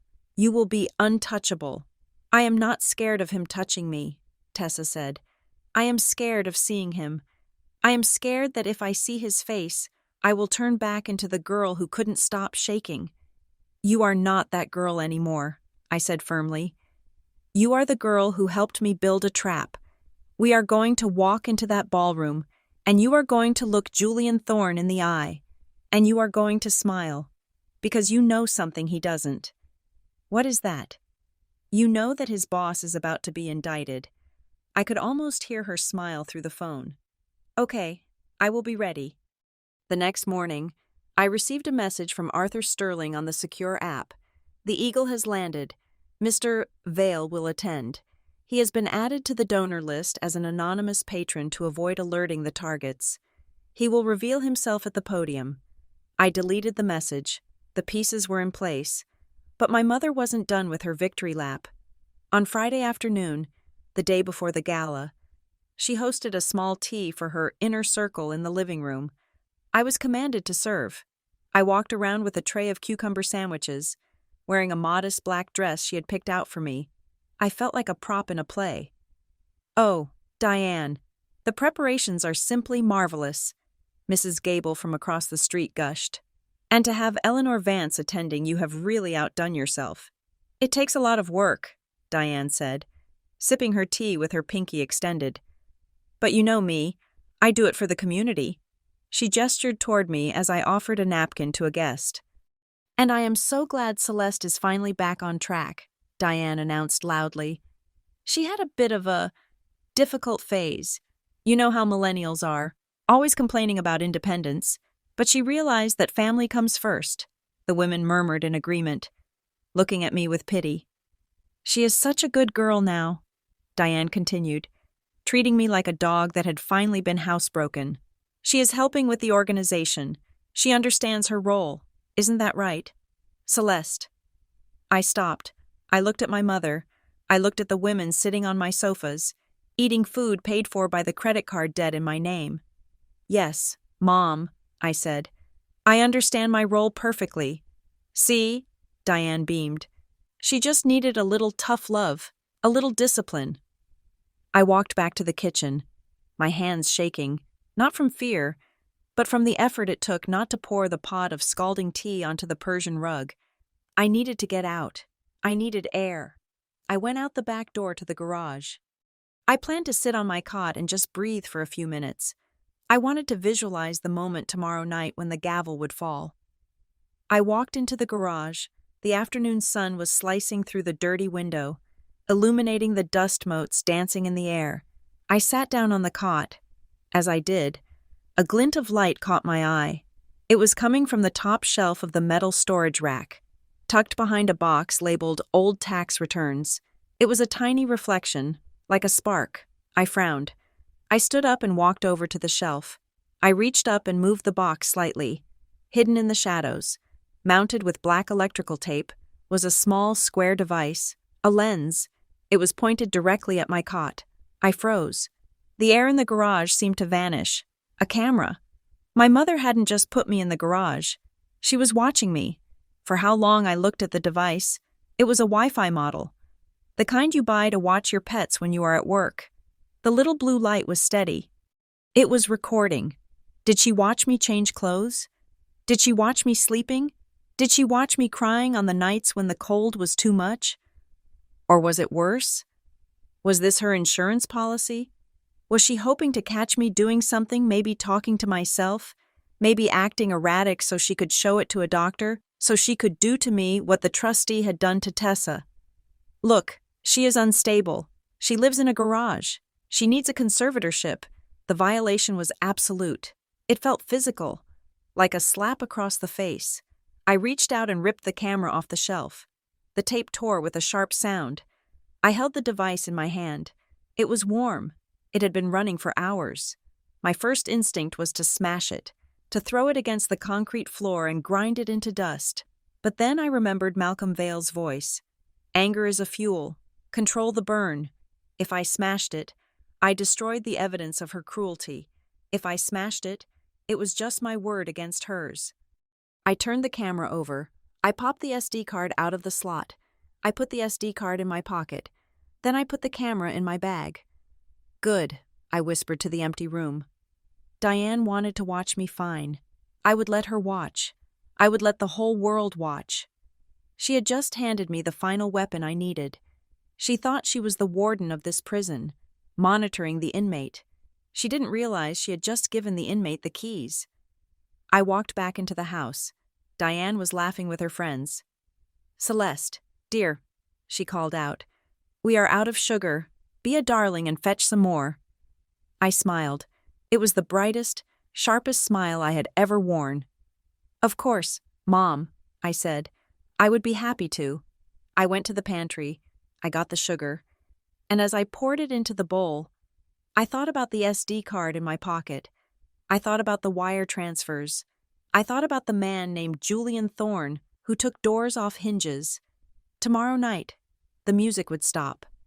And when it did, they were going to find out that the girl in the garage wasn't just a victim. She was the executioner. The chandeliers in the grand ballroom of the Obsidian Hotel looked like frozen explosions of crystal. They cast a fractured, glittering light over 300 of Portland's wealthiest citizens, all of them drinking champagne that cost more per bottle than I used to make in a week. The air smelled of expensive perfume, roast duck, and the desperate, metallic scent of social climbing. My mother, Diane, was standing at the center of the room, positioned exactly beneath the largest chandelier so the light would catch the sequins on her emerald green gown. She looked magnificent. She looked regal. She looked like a woman who believed she had finally won the game. To her left stood Brent. He was wearing a tuxedo that we had rented yesterday, though he was telling everyone it was bespoke. He held a flute of champagne in one hand and was gesturing expansively with the other, playing the role of the young, successful entrepreneur to perfection. He was the Prince of Portland, holding court, and I was the stage manager. I was dressed in a simple, severe black dress that allowed me to blend into the shadows. I wore an earpiece connected to the venue's audiovisual team. I held a tablet that controlled the lighting, the sound, and crucially the presentation screen behind the main stage. The appetizers are running low on table 6, Diane hissed at me as she breezed past, smiling fake smiles at a passing judge. Fix it, Celeste, and smile. You look like a funeral director. On it, Mom, I said, my voice perfectly neutral. I tapped my earpiece. Server to table 6, replenish the crab cakes.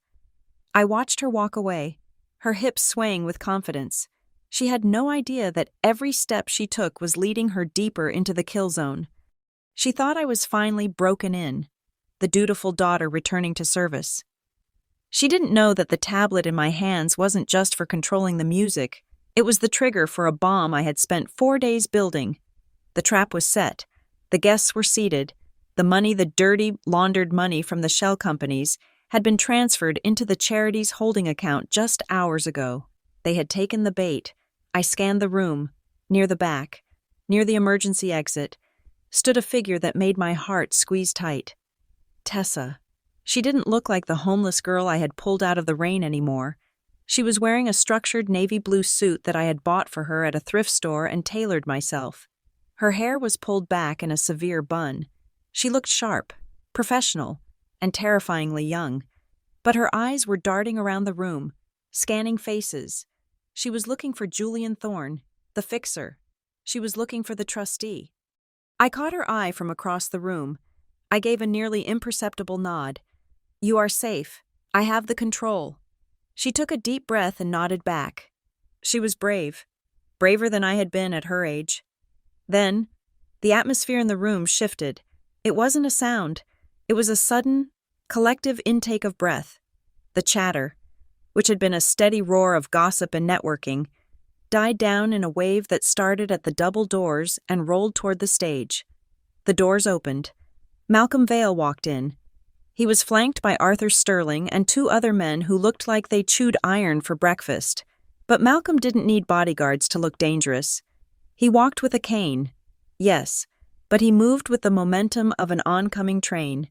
He was wearing a tuxedo that was clearly decades old and cut in a style that screamed old money. The silence was absolute. Malcolm Vale did not go to parties. He did not do the social circuit.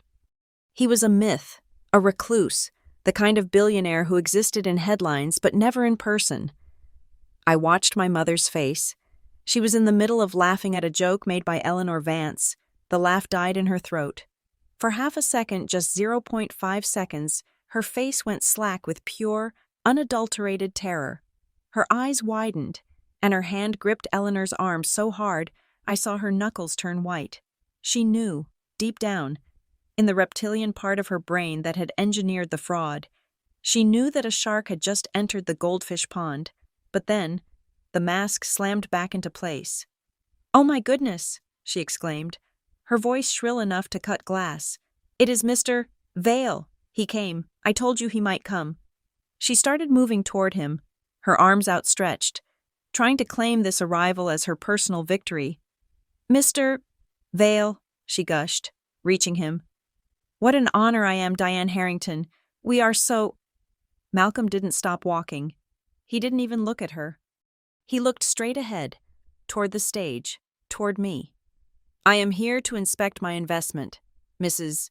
Harrington," he said. His voice was not loud, but in the silent room, it carried like a gunshot. He walked past her. He walked past Brent, who was standing with his mouth open, looking like he was seeing a pile of gold bars with legs. Malcolm reached the front table, the one I had reserved for Anonymous. He sat down. He placed his cane on the table. Then he looked up at the stage. He looked at me. He gave a single, sharp nod. "Start." I stepped up to the podium. The microphone hummed as I tapped it. "Good evening, everyone," I said. My voice didn't shake. I thought it would, but it didn't. I felt cold, precise, and utterly calm. "If I could have your attention—" The room turned to me. Diane was staring at me from the floor, her eyes wide, silently commanding me to stick to the script. "Don't embarrass me," her eyes screamed. "As many of you know," I continued, "tonight is about raising funds for community development. My mother, Diane, has worked tirelessly to bring together the most generous donors in the state." Diane preened. She relaxed slightly. This was the script. "However," I said, and the word hung in the air, "in the spirit of the Vale Foundation, which has generously graced us with its presence tonight, we have decided to implement a new protocol, a protocol of absolute transparency." I saw Diane's smile falter. This was not in the script. "Mr.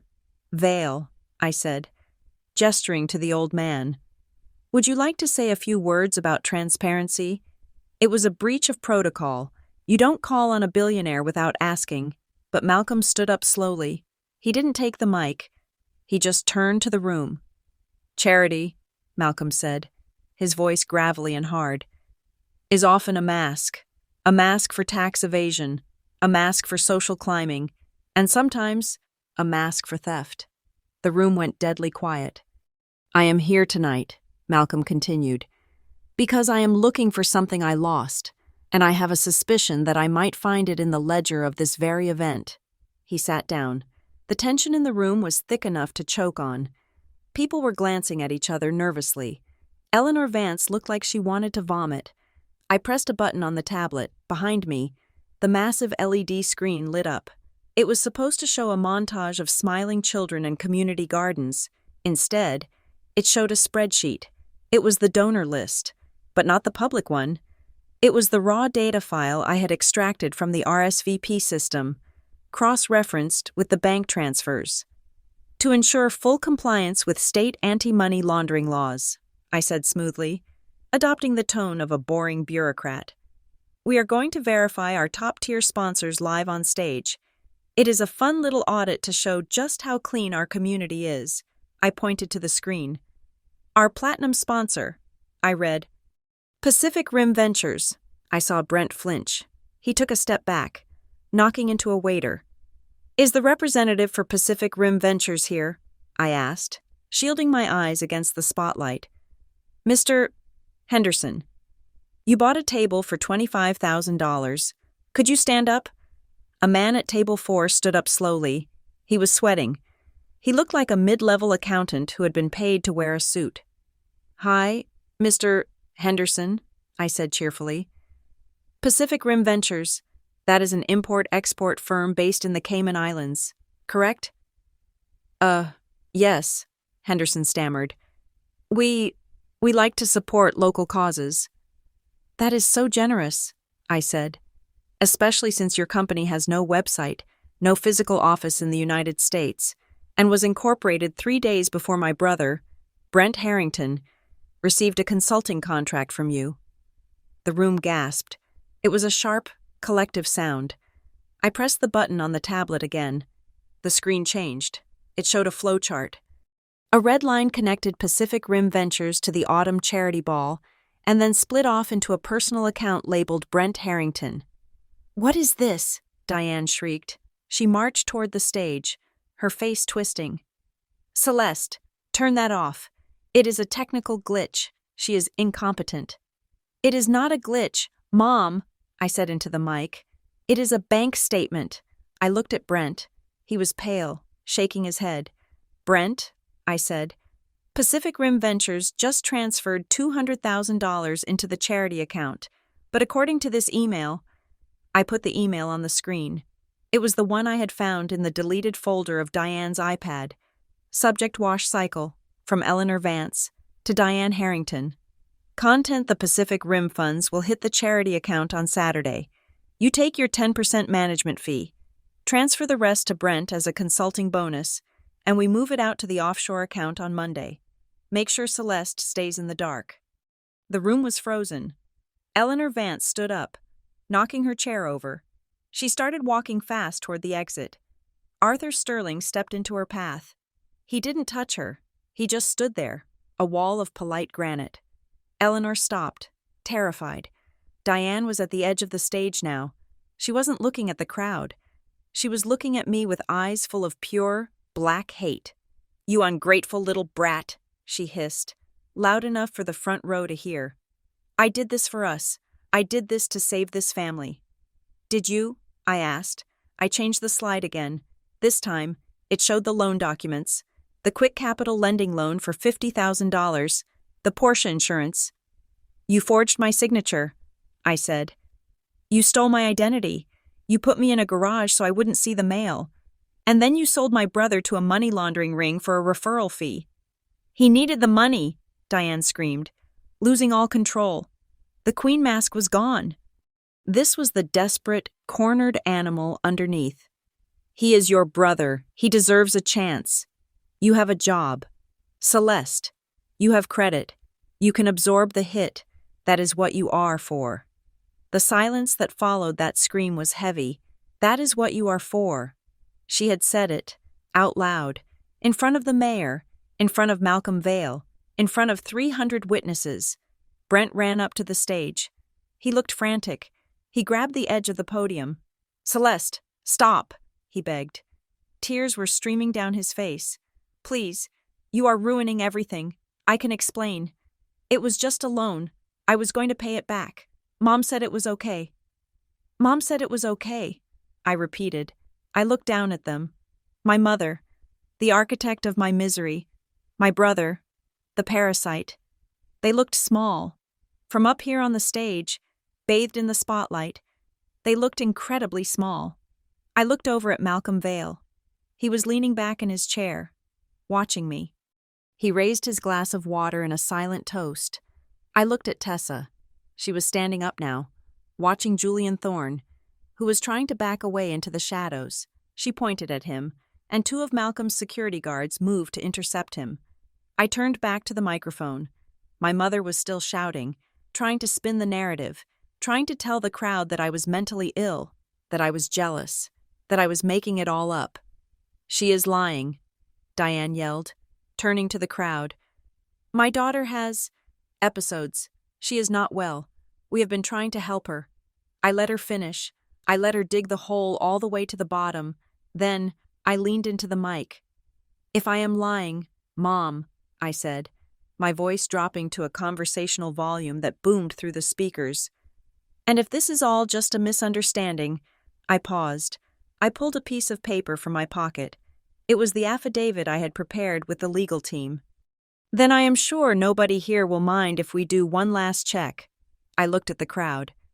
Before anyone signs another check for this charity, and before anyone believes a word my mother says, I looked directly at Diane. Can we please see who signed for me on the loan that funded tonight's champagne? I pressed the button one last time. The screen filled with a single image, a blown-up, high-definition image of the electronic signature log from the Quick Capital loan. It showed the device ID registered to Diane's iPad Pro. It showed the GPS location, master bedroom, Harrington residence, and crucially, it showed the active user login timestamp. You signed a loan in my name, Mom, I said, my voice cold. But you were sloppy enough to do it from your own logged-in account, sitting in your own bed, while I was punched in at work 10 miles away. Diane looked at the screen. She looked at the giant image of her own digital footprint. She collapsed. She didn't faint elegantly. She just crumbled, her knees giving out, sinking to the floor in a pile of emerald sequins in ruin. The room erupted. The image on the screen did not flicker. It burned.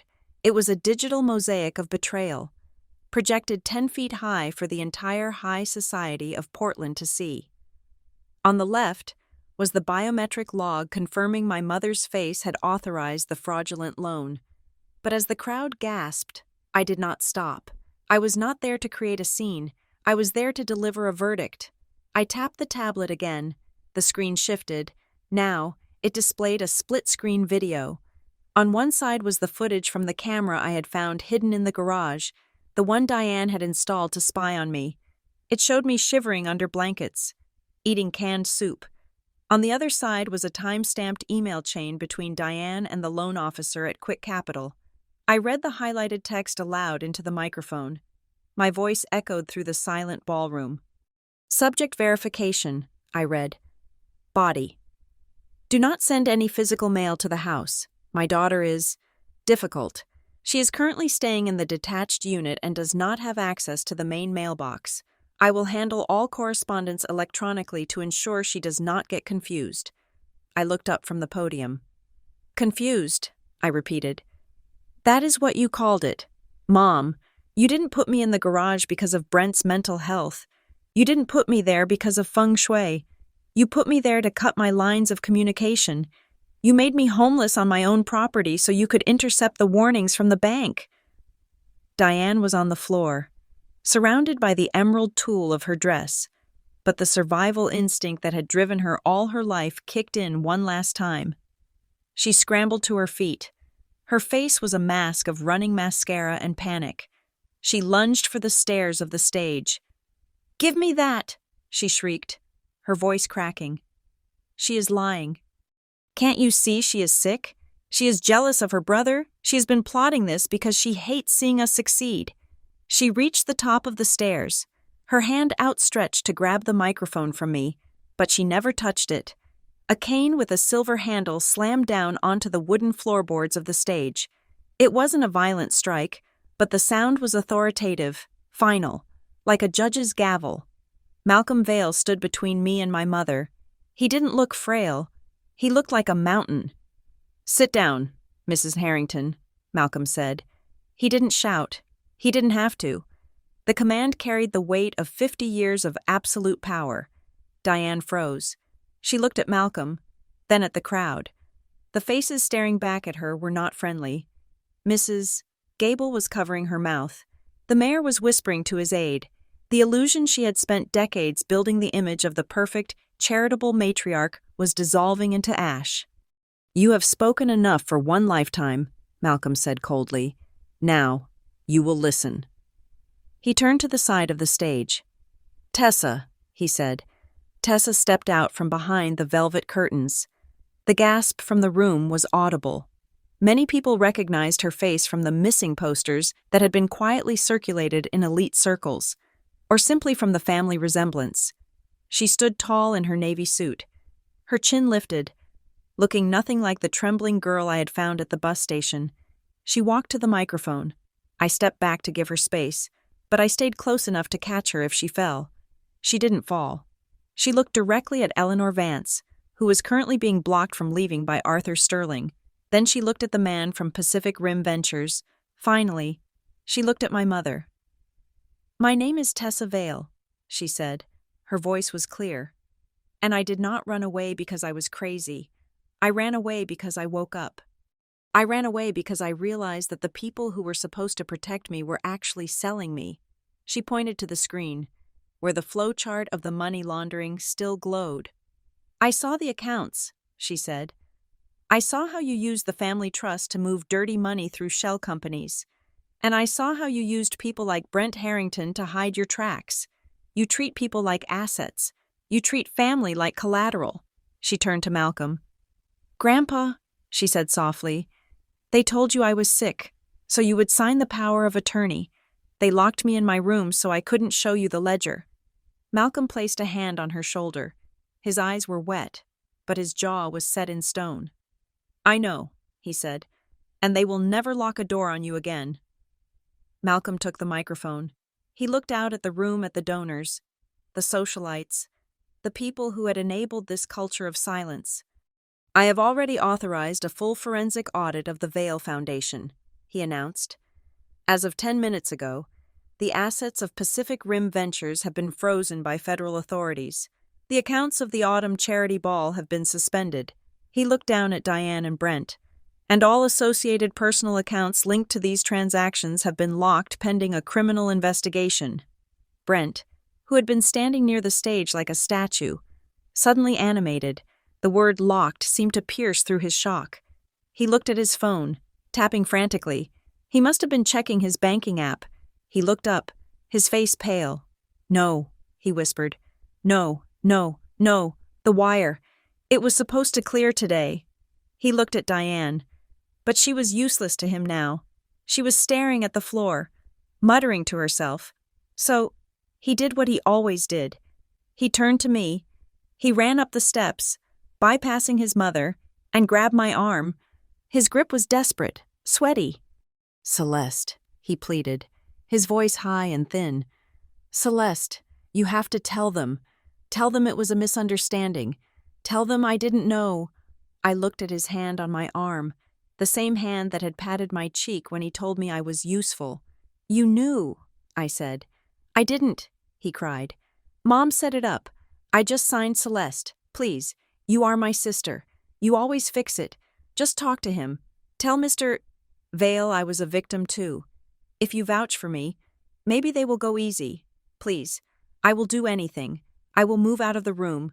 You can have the master suite back. I swear." It was pathetic. It was the same cycle, repeating itself in real time. He broke something, and then he offered me scraps of my own dignity as payment for cleaning it up. He thought the master bedroom was still the currency. He didn't realize the currency had changed. I pulled my arm away. I dusted off the sleeve of my dress where he had touched me. "I don't want the room," Brent, I said. I don't want the house. Then what do you want? He begged. Name it. I want you to answer for what you did. I said. Malcolm Vale cleared his throat. He reached into the inside pocket of his tuxedo jacket and pulled out a long white envelope. There is one final piece of business, Malcolm said. One final detail that Ms. Harrington missed in her presentation, simply because she did not have access to the physical archives of the philanthropic circle. He held the envelope up. Mrs. Harrington, Malcolm said to Diane, do you want to tell your children what is in here, or shall I? Diane looked up. She saw the seal on the envelope. She went white, a ghostly, terrifying white that made her makeup look like war paint. She shook her head violently. No, she mouthed. Please. This, Malcolm said, ignoring her, is a printout of an encrypted email thread between you and Eleanor Vance. My forensic team recovered it from her server an hour ago. He pulled out the sheet. It outlines the terms of Brent's role as a mule, but there is a specific instruction regarding operational security that I think Celeste deserves to hear. Malcolm handed the paper to me. I looked at the highlighted message sent from Eleanor Vance to my mother. The timestamp was 2 weeks before I was moved out. It read, "The sister is a risk. She checks the mail too religiously. You need to isolate her immediately. Move her to the detached unit and cut her access to the main house. We will add $1,000 a month to your fee as a security stipend for the trouble. Do not let her see the bank notices." I stopped breathing. It wasn't just about intercepting the mail. She was paid to do it. My mother had charged rent for my misery. She had accepted $1,000 a month, $1,000 of dirty money specifically to keep me freezing in the garage. Every night I shivered. Every time I had to use the gas station bathroom, she was collecting a check for it. I looked at Diane. She wasn't the queen anymore. She wasn't even a mother. She was just a broker who had sold her daughter's comfort for $1,000 a month. You got paid, I whispered. The microphone picked it up. You got paid to lock me out. Diane looked at me. The defiance was gone. The anger was gone. All that was left was the terrifying reality of a woman who had gambled her soul and lost. Celeste, she croaked. She took a step toward me, reaching out a trembling hand. Sweetheart, Konoi, I did it for the family economy. We needed the cash flow. I was going to let you back in once the contract expired. I promise. She used the Vietnamese term of endearment. Konoi, the one she hadn't used since I was a child, before my father left, before the money became her god. It sounded wrong coming from her mouth now. It sounded like a lie. Don't, I said. Please, she sobbed, tears finally spilling over, cutting tracks through her foundation. I am your mother. You can't let them take me. You can't let them destroy us. I love you. Celeste, I love you. I looked at her. I looked at the woman who had birthed me, and I felt nothing. The rage had burned itself out. The sadness had evaporated. There was just a cold, clean emptiness where my love for her used to be. You don't love me, Mom, I said. You love the control I gave you. I took a step closer to the edge of the stage, looking down at her and Brent. I slept in that garage for 8 months, I said. I slept next to a lawnmower and a box of Christmas ornaments. I froze. I got sick. And I did it because I thought that if I suffered enough, if I sacrificed enough, you would finally be happy. I slept in the garage so he could feel like a king. I pointed at Brent. And so you could cash a check. I dropped my hand. Well, the contract is over, I said. And the rent is due. Now, you can lie in the consequences you built. I turned away from them. Mr. Vale, I said. I am done. Agreed, Malcolm said. He signaled to his security team. They moved in, not to arrest them, that would come later, with warrants and handcuffs, but to escort them out of the ballroom. No Celeste. Wait, Brent screamed as a guard grabbed his arm. Don't walk away. We can fix this. Diane was wailing now, a low, keening sound of absolute despair. My reputation, my gala. Celeste, How could you?